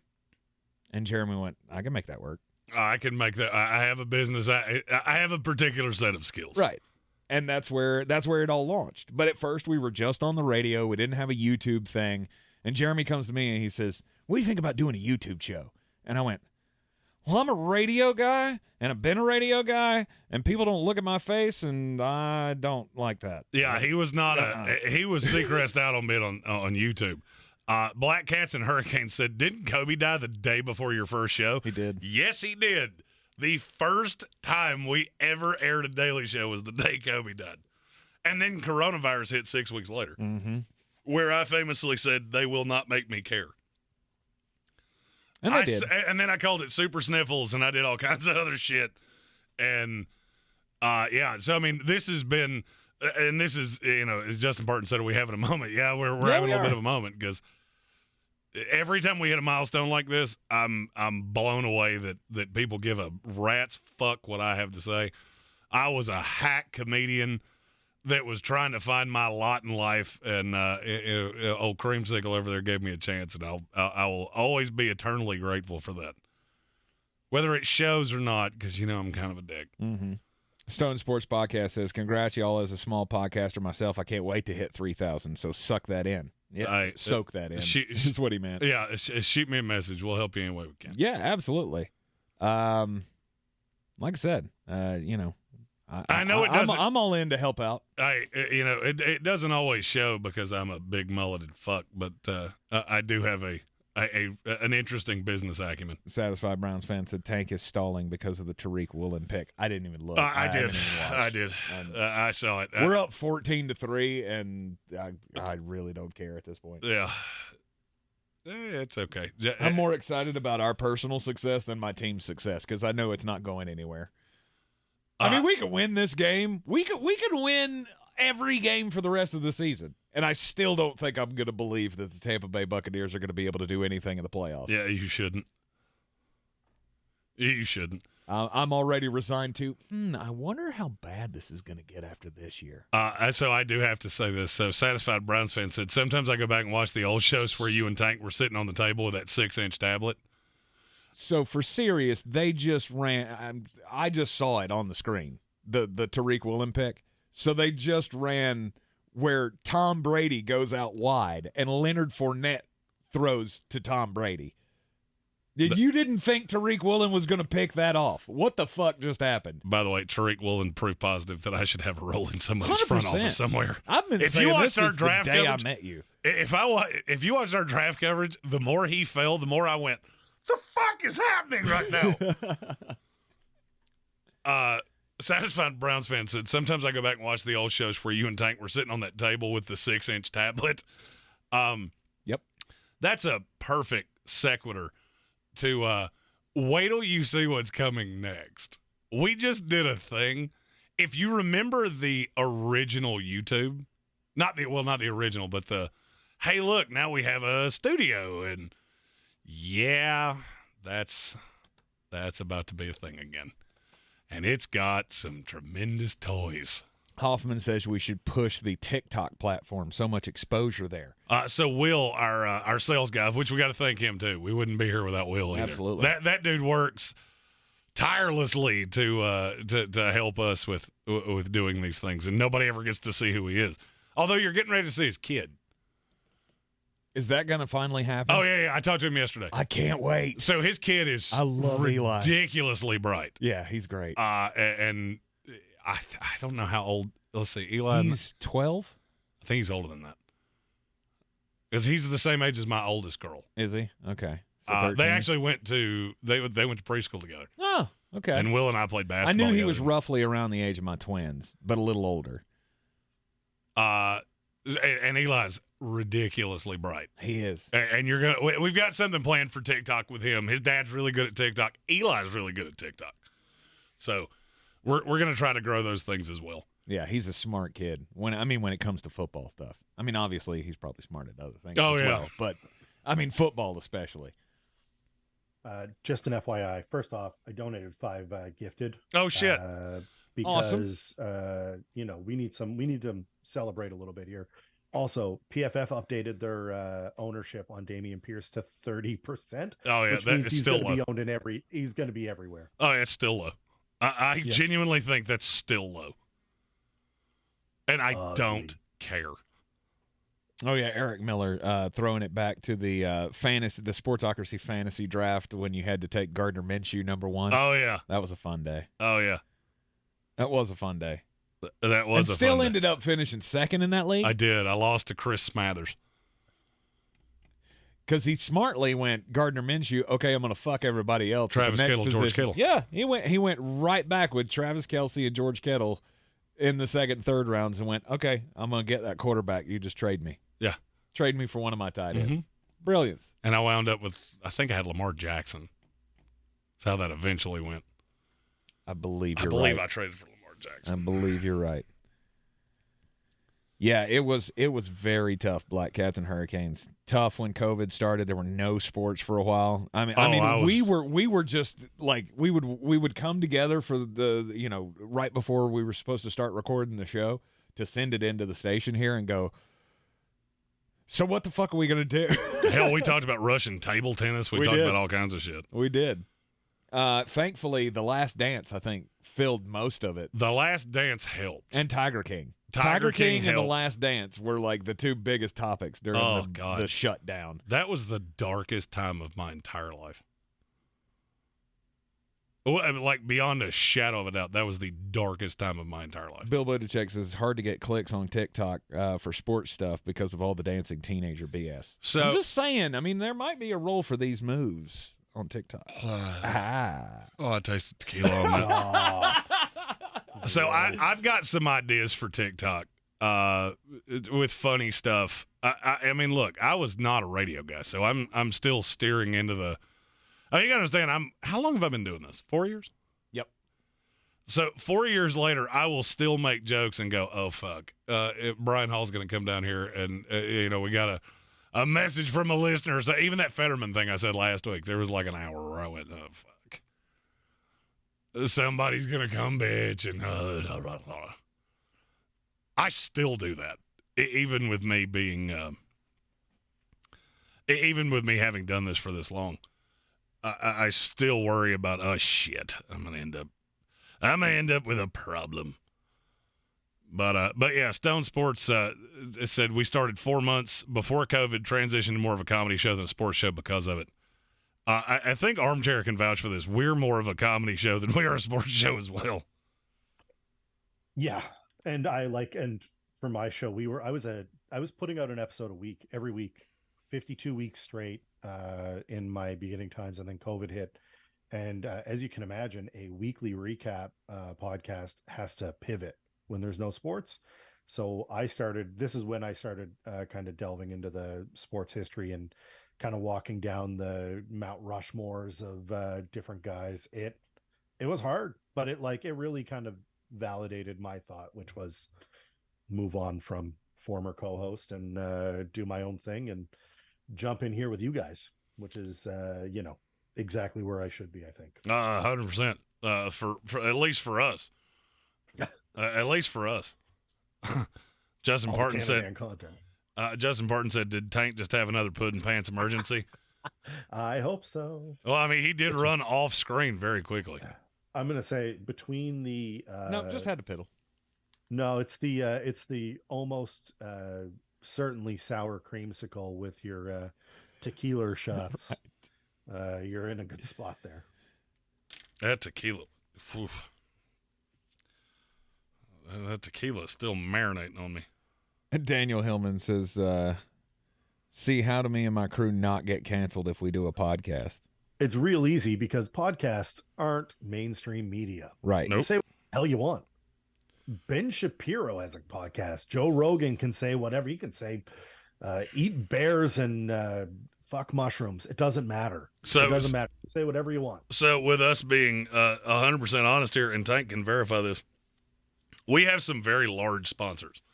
Especially in the area that we're in. Ingles is, without a doubt, the biggest grocery chain in 3 states.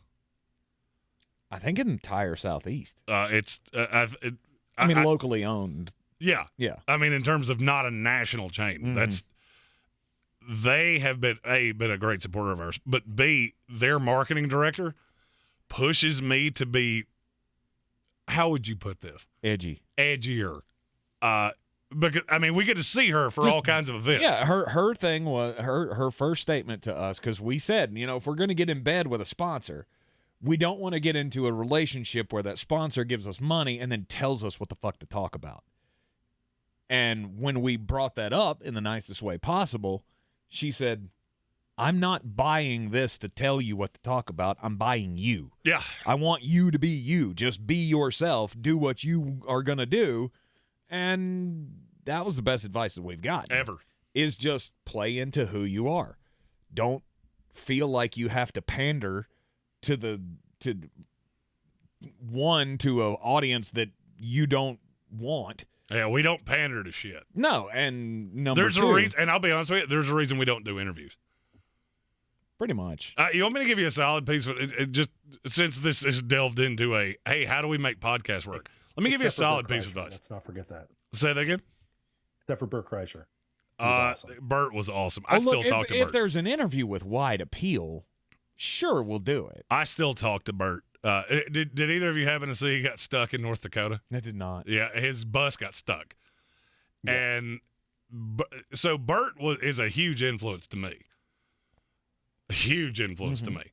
Because he is everything I wanted to be as a comedian, where I just don't give a fuck. Like, I'm going to be who I am. I listen to his podcast every week. And he was talking about how in North Dakota, their bus got stuck, and the whole fucking city they showed up with alcohol and all kinds of other shit to dig his bus out. Mm-hmm.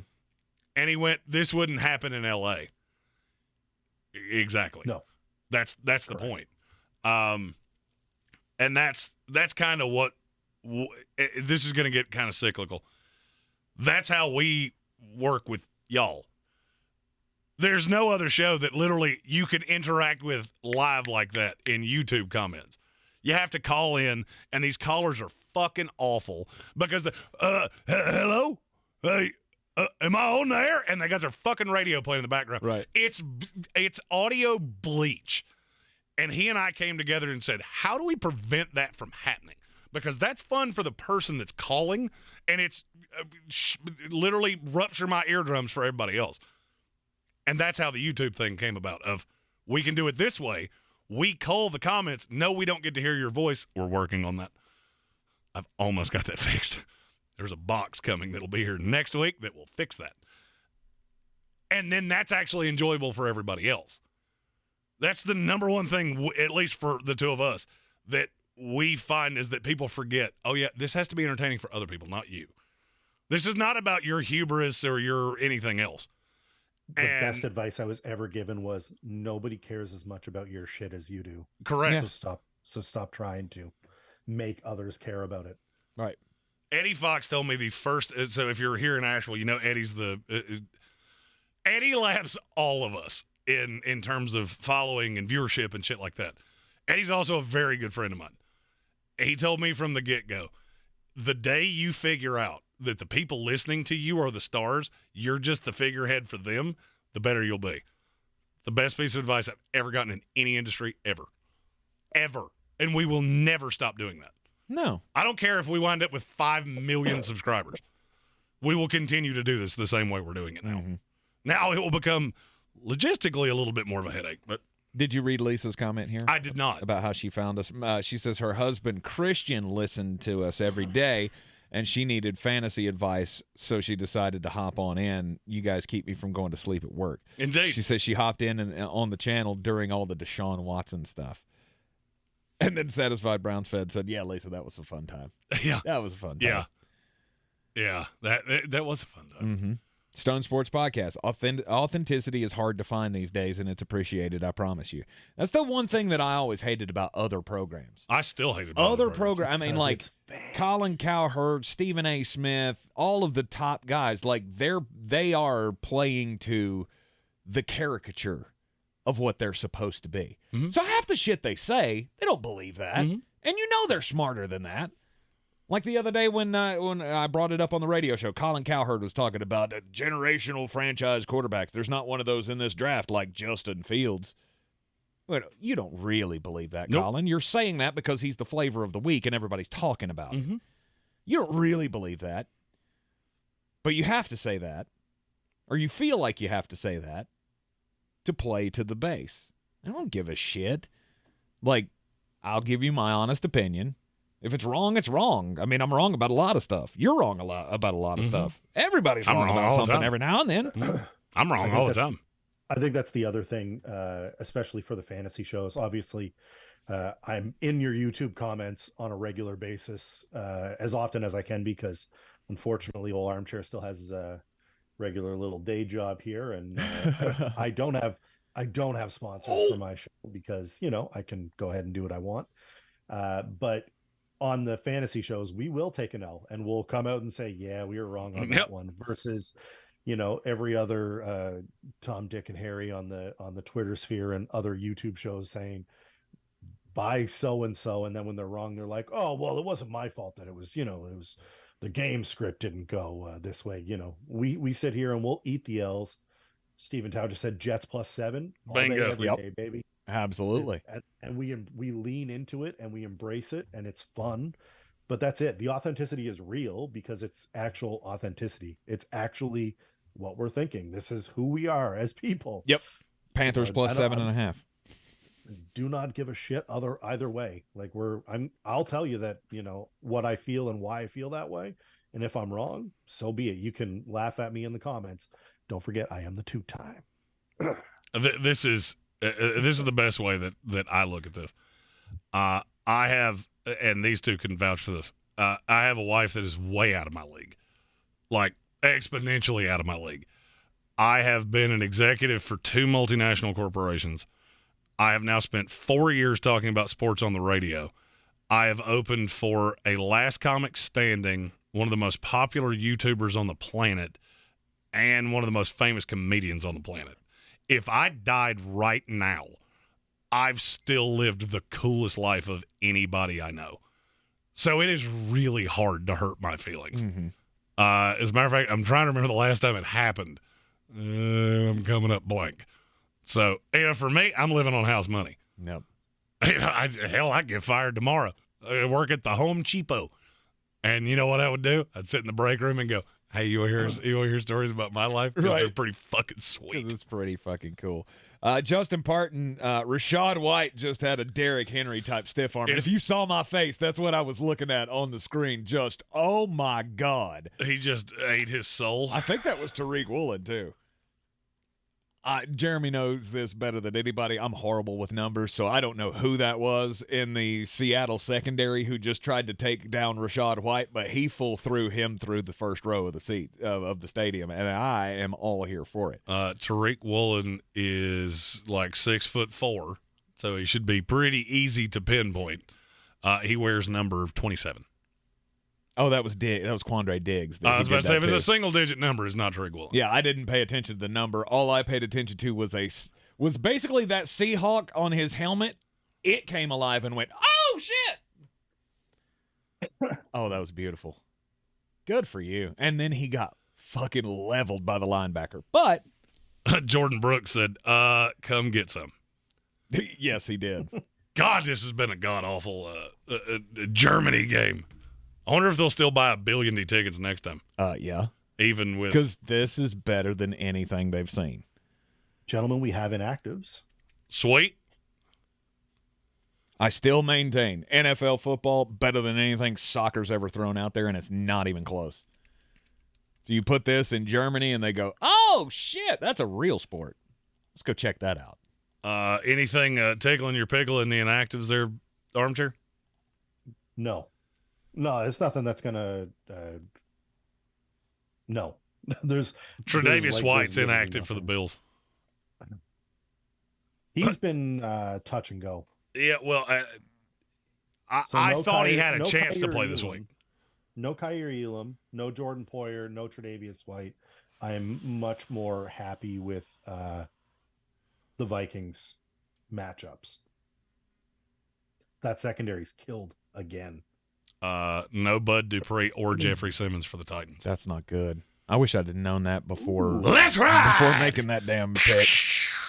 I took the Tennessee Titans. When I saw there was a question whether or not the 2 best pass rushers for them were going to play, I went, fuck. I'm on the wrong side of that, and I know it. Obviously, no Minkah Fitzpatrick for the Steelers. We already knew that. Everything else is... No Marshawn Lattimore this week. I think we knew that. Yes. Oh. No Marcus May either. They're Oh, God. Also. Daniel Hillman just asked, go pick up Rashad White? Yes. Yeah, go probably. find him somewhere. Yeah, probably. If he's out there, you need to have him. Yeah, probably.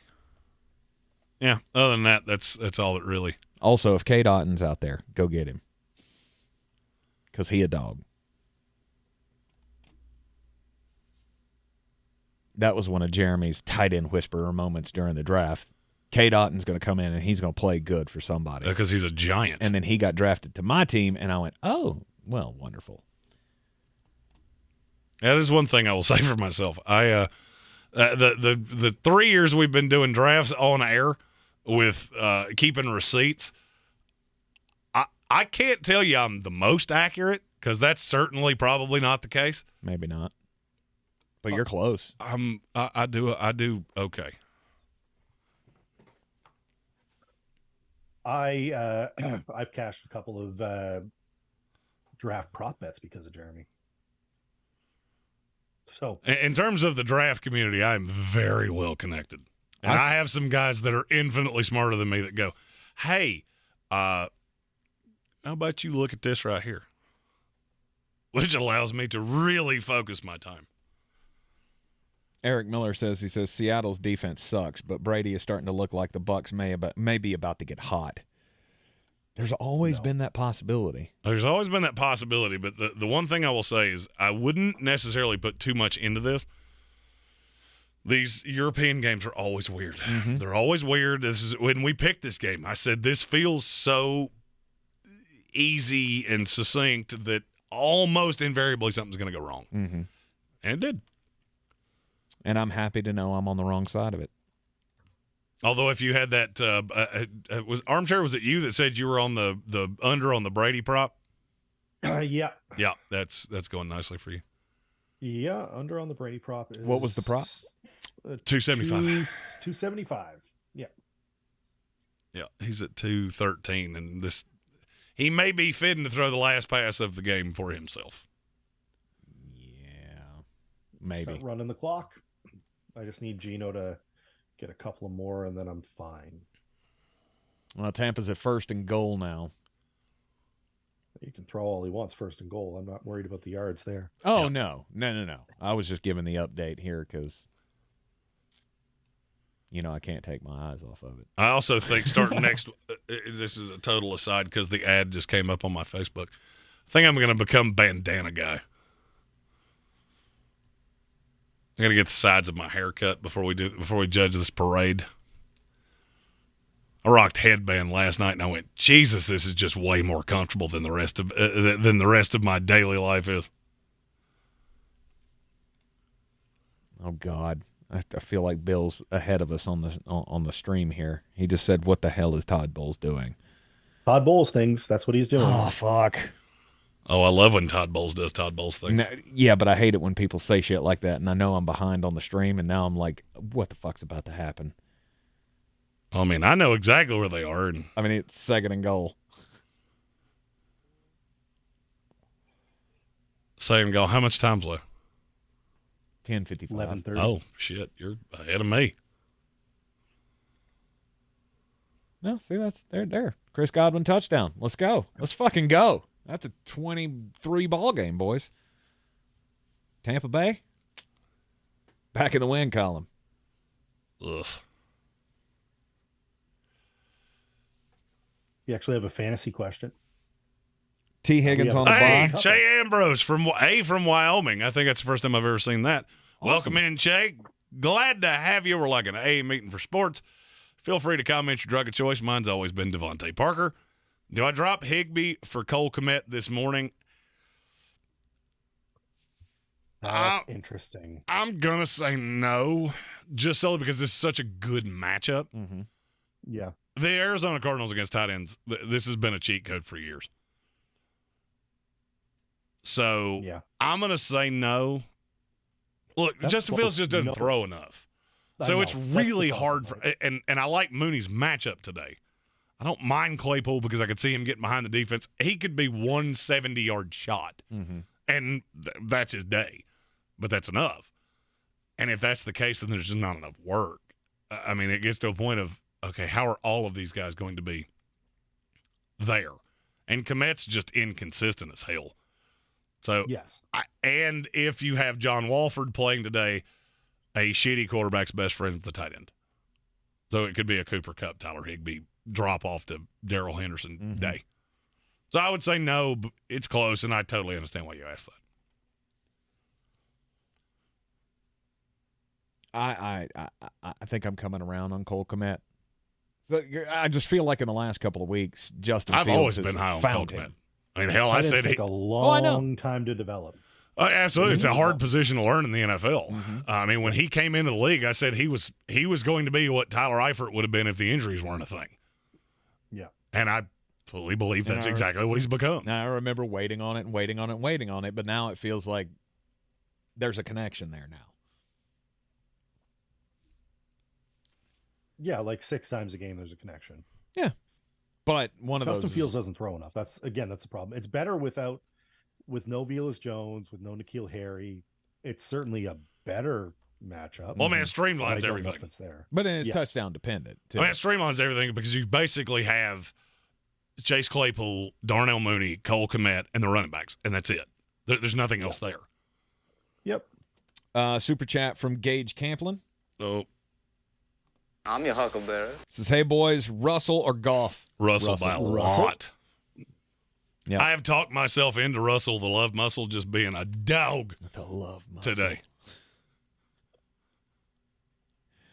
I mean, Lions against the Bears, I can see why you would. No doubt. Why you would lean that way? I totally understand why you asked that question. The over-under on one is drastically higher. Mm-hmm.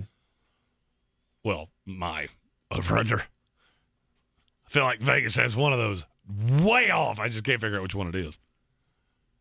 Kind of think it's the Bears and the Lions. I do too. Which is why I have a bunch of pieces Something in that tells me game. that's going to be gross. It's going to be gross, low scoring, awful. Not like the Packers game was last week. Correct. Who lost to the Detroit Lions. All right, you want to do a And last will call turn for around apparently and beat the Dallas Cowboys this week. you want to do a last call for fantasy questions?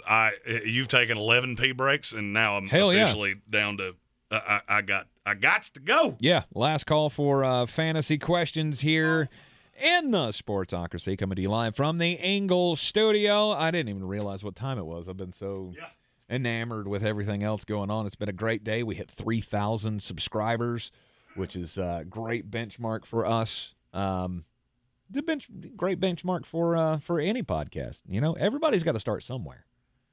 Absolutely. And Tampa's winning today. I'm feeling generous. Let's go. Let's go. Don't forget the DFS contest link is in the description of the YouTube video. So if you're not in on it just yet, look, I've yet to lay eyes on the belt, but I'm told by Flostradamus that it is in the process of being shipped. Can't wait to see how this thing turned out. It is a championship belt, full-on regulation metal and leather belt made by a guy who made belts for, what was it, TNA? I always forget this. I think it's TNA. I think it was TNA. But anyway, it definitely wasn't Ring of Honor. Is that still a thing, by the way? I don't think so. Are you a wrestling guy, Armchair? I am. Yep. I'm a big wrestler. I'm a WWE guy through and through. I don't mind some of the AEW stuff, although I think they've fallen off. I used to watch a ton. I was always a Stone Cold guy myself. So Stone Cold and Jake the Snake, and my guys. Oh, that's throwing it back. Jake Yeah, the Snakes. See, that's how I like gauge myself in a conversation with people. Like if wrestling comes up, like give me your list. Who's your list of greatest all-time wrestlers? And if you come at me with like, I don't know, the Usos and bullshit like that, I'm like, oh, okay, I don't want to talk to you. And somebody comes out with me ravishing Rick Rude, Ted DiBiase, and Sting flat top, not the crow the crow makeup, I'll go, okay, let's have a conversation. Let's talk. What did you feel about Jimmy Garvin? Was he cool? You liked him? Let's talk about the old guys. Which Four Horsemen lineup was better? Was it the one with Tully Blanchard or was it the one with Steve Mongo McMichael? Steve Mongo McMichael. Nah, come on, man. I was Stop too that. young for the other. Barry Windham, the Widowmaker. I was too young for the other. I watched a lot of wrestling in the 80s, like a ton of wrestling in the 80s and early 90s. Yeah. I left wrestling at the end of the Attitude Era. So like The Attitude Era, well, that was my home run swing. That's the best era of wrestling in my opinion, and I loved it. It got out of hand in a hurry. I was walking around school telling everybody to suck it. Everybody was telling everybody to suck it. There was nothing but DX suck it's all over the place. God, I got detention so many times for that. Everybody did. Everybody did. He pointed at his crotch to a girl. And I'm like, but they did it on TV. Yeah. Like, Yeah, it's fantastic. But that was it. So Hillman wanted to know, he's got T. Higgins on a bye and has to start Sutton. He doesn't like it. Is there no one on, like, is Wandale on waivers? Is anybody there? Yeah, I mean there are a lot of guys that are readily available. I would have above Mac Cortland Sutton. Hollins? Mac Hollins. That's the number one that came to my mind. Yeah. Yes. So that's what I would look at first, Tillman. You'll be like, if you have to play Sutton, you have no one else. I've seen enough of your lineups that I think you're going to be fine regardless. Yes. Because he drafts gooder than most people. Yeah, he does. His wife drafts gooder than him. His wife drafts drafts well too. Daniel Hillman wants to know, does Fournette lose points for throwing an interception? Yes. Yeah. Yes, he does. He does. Oh, I meant to ask, are you going to the porch today? I will not be. I will not. I won't be there till 4:00. I will not be able to go to the porch today because Christmas is here. We have to decorate.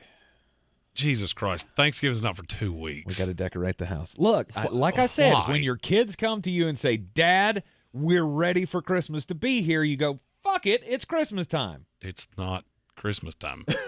There's another large holiday between now and Christmas. And we can still enjoy that with a goddamn tree in the corner. Why is that so hard to...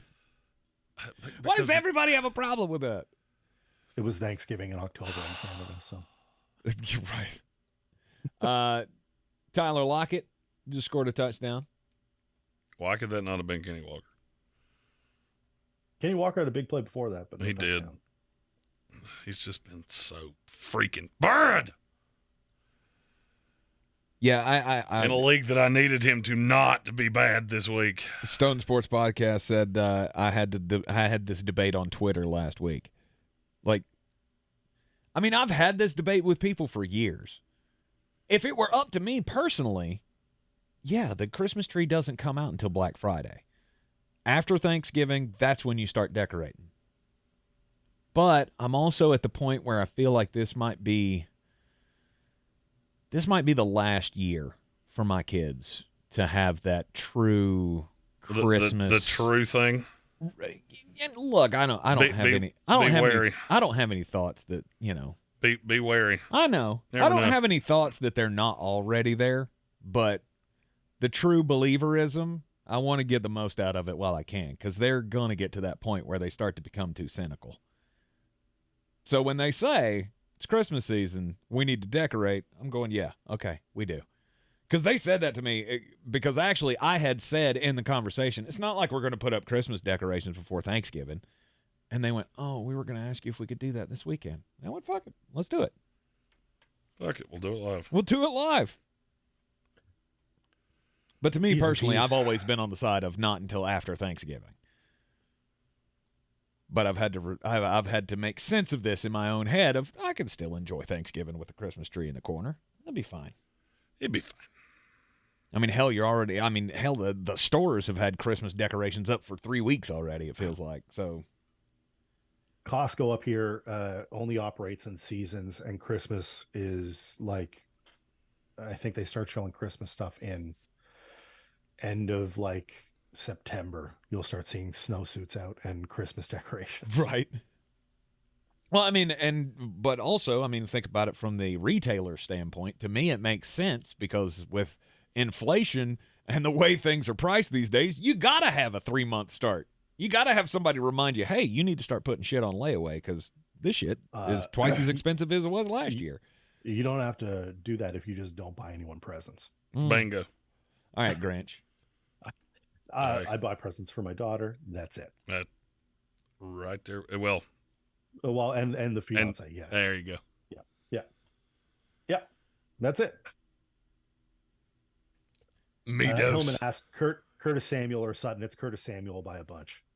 Yes. Curtis Samuel. I don't know how this happens. Curtis Samuel scores always, like points always, not like scores touchdowns. He is always there.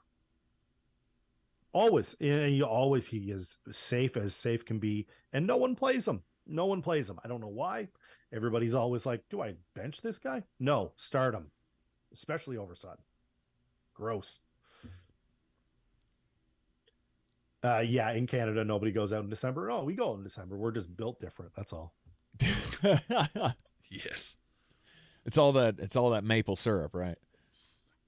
We love maple syrup and poutine, and we're set. Ah, poutine. That is a good one. Labatt Blues. Labatt's. Just all the Labatt Blues you can have. We used to get housed on Labatt's when I first turned 21. I worked with a guy who was from Detroit, and he was all about Labatt's. Cross over to Windsor? Or do they get it in Detroit? Oh, he would cross over. Yeah. He would always he always talked about being able to walk south to Canada from Detroit. Yes. Which never made any sense to me. And then he goes, look at the map. Genius. Oh, okay. Well, that. We can do that. How the fuck do you go south and go to Canada? It's in the north. Just a couple of prop plays that I have today, in case anybody wants them, just for the, these are dart throw fuckets. I have Cousins over 240.5. I think that's a solid play. Jacoby Brissett over 225.5. And Jimmy G over 235.5. All of those guys have hit that number in consecutive weeks multiple times now. I've parlayed that because, fuck it. Let's make some bills. I'm currently sitting at 241.5 for Gino is my over, and he's at, I think, 239. So I need him to have one more possession, and Brady under 275. So it might be a good day for my props. Could be. What's Brady sitting at right now? 217. 217. And I'm hoping they run the ball. Well, I mean, he still has the problem of can't complete every pass. 228. You're getting closer. 275 is a long way away. You're getting closer.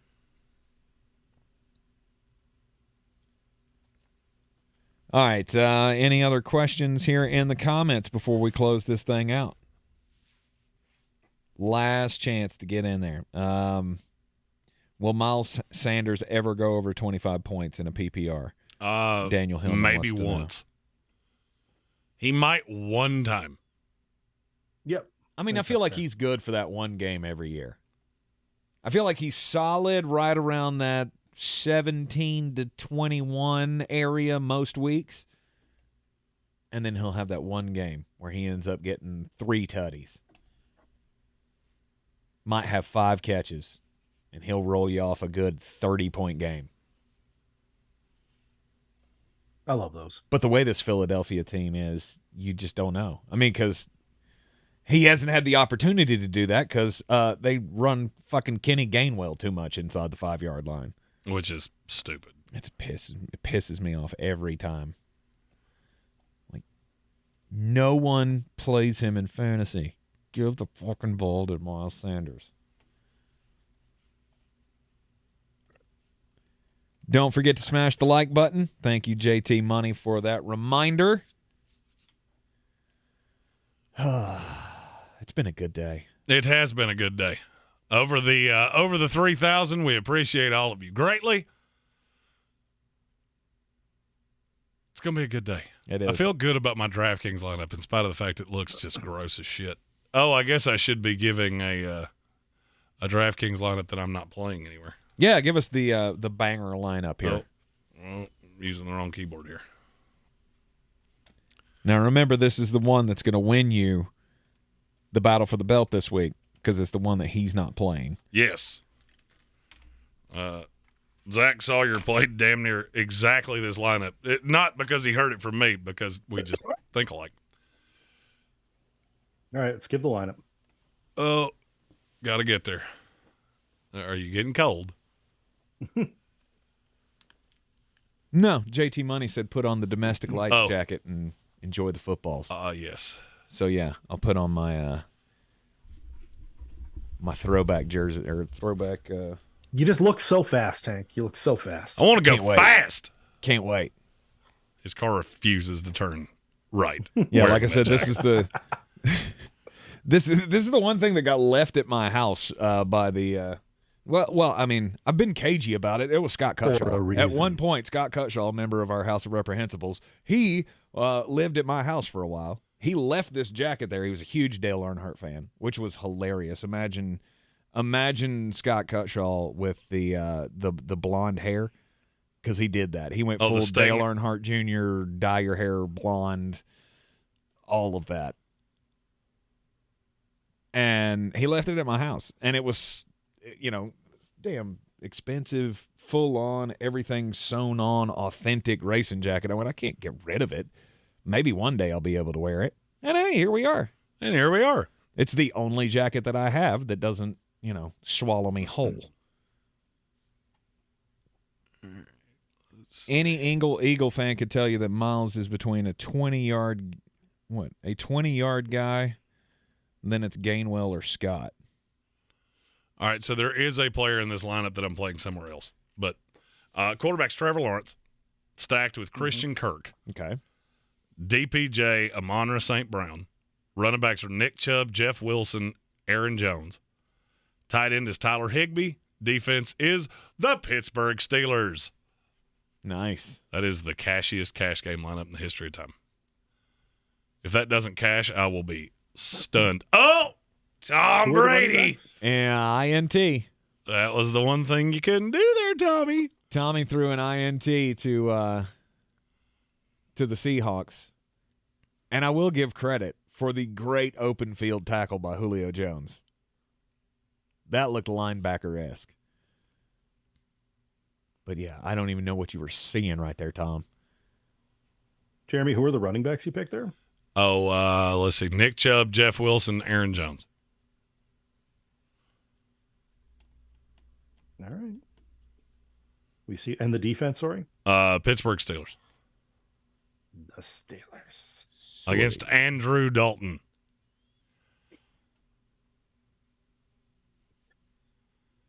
We will see how it goes. All right, boys. I have an engagement to get to. Indeed. My wife asked the one jet bye week, could we possibly do? Something other than footballs. Oh, no, we're still going to do footballs. It's just it's a Thanksgiving engagement. Ah. They built it around my schedule, which is greatly appreciated. Excellent. Well, enjoy. Colin Greene, Tank looks like the Wells Fargo Grandmaster. With his Dracar Noir. Impressive. Why are you focused on that one? What the fuck is that? Dracar Noir is a cologne that smells like gasoline and heaters? yeah, it smells like gasoline and burnt hair. So it made perfect sense for NASCAR for it to sponsor NASCAR. Absolutely. Okay. I guess. Nobody ever went, holy shit, can you believe there's a Dracar logo on that car? It's a step above Brute. Ah. Oh, I would say it's a step below Brute. It's a step above yes. Aqua Yes. Velva. Yeah.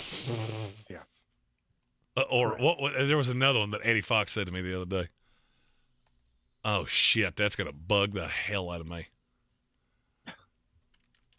If I can Google old man colognes, is that? I wonder if that will tell me. I mean, Old Spice probably comes up. Best and worst colognes of the 80s and 90s. I'll guarantee you the one I'm looking for is on this. And when I see it, I'm going to go, that's the one. Eau de toilette. It's here somewhere. Aqua de Gio. Musk. JT Money just says Musk. There's Drakkar, so we're getting closer. On the worst, this is the worst list of the colognes? Yes. Discontinued, hard to find colognes. That's. Oh, I'm going to see it. I've never been. Curve. Every dude my age wore Curve at some point. Curve? Wasn't that a gym for fat girls? That's Curves. Oh, my bad. Curve was a that was a cologne. I think every guy my age wore it at some point. God, that is going to drive me crazy. It'll come to me at some point. Polo Blue smells like earbacks. That was from your cousin Colin Greene. That's a tremendous it's a tremendous visual. M. Stone says his aunt worked at JCPenney and got him Curve as a gift one year. I think that's where everybody bought it. That about jives. Sounds about right. You get it in that special gift pack that's like $5 when you walk in the door. Uh-huh. It comes in the box that's way too big for the jar that it comes in. Pick one: Judy, Sutton, Claypool, or Pickens. God. Judy, Sutton, Claypool, Pickens. Judy? Claypool Pickens? No, I don't like that. I don't like Sutton or Judy. Okay. CK1, I remember that. I would take the risk on Claypool because he's the one that has the highest upside. Yeah. I don't love any of them, but he's got the highest upside. No, Claypool's the guy out of there. The Steelers are built on defense, not on offense. So I worry about Pickens. He's the best option they have, but I still worry about it. And then Judy and Sutton are in the Greg Dulcich. They're getting vampired from Dulcich. So Stephen Tao followed that up with, because that question was from Stephen, he followed that up with 5,800 left for one wide receiver. Armchair, who do you like? 5,800? 5,800 needs a wide receiver. God, I wish you had 5,900. It'd be Christian Kirk, and you'd be end of message, repeat the line. Can you dumb down your defense by $100? Yeah, I would, unless you've gone the cheapest you can on defense, which you probably haven't. I think that Jeremy's right on the money there. Christian Kirk is the no doubt play at 59. Cut 100 off your defense. Literally just drop one down. Yeah. Marquise Goodwin just caught a touchdown for the Seattle Sea Chickens. Boys, we have a ball game. It's a 6-point game with 3:48. I believe that's what that said. Is Tom Brady about to get Tom Brady'd by Geno Smith? No. God, that would make me so happy. I mean, they got to get the ball back first. He already has Kirk. All right, so 5,800. I'm telling you, Mac Hollins is a play. I'm playing Mac Hollins, so. Yeah, and bump it up somewhere else. Beautiful catch, too. Great effort by Marquise Goodwin on that catch. All right, boys, it's that time again. It's time to say goodnight. Correct. Well, ladies and gentlemen, it's been a whole lot of fun. And, of course, we'll be here to recap all of the Sunday action tomorrow, 3 o'clock, ESPN Asheville locally and right here on the YouTube stream. Just keep on sharing it out with your friends. We've hit 3,000 subscribers. It is a great benchmark. It feels so good. Let's pad that number so, in the middle of the night, somebody doesn't fuck it up. The fictitious NFL streams people dipping out doesn't drop us below 3,000. Exactly. We have a 5-point ball game now between the Tampa Bay Buccaneers and the Seattle Sea Chickens with 4 minutes to go. So we'll let you go. Let you tune in to the final minutes of that. Be here with the recaps tomorrow. And, of course, same time next week. Well, actually, no. We'll be later next week. No, later. Because no Real time international next week. game. See you Monday. I'm in. Love you, mean it. Bye now. See you later. For real. God bless.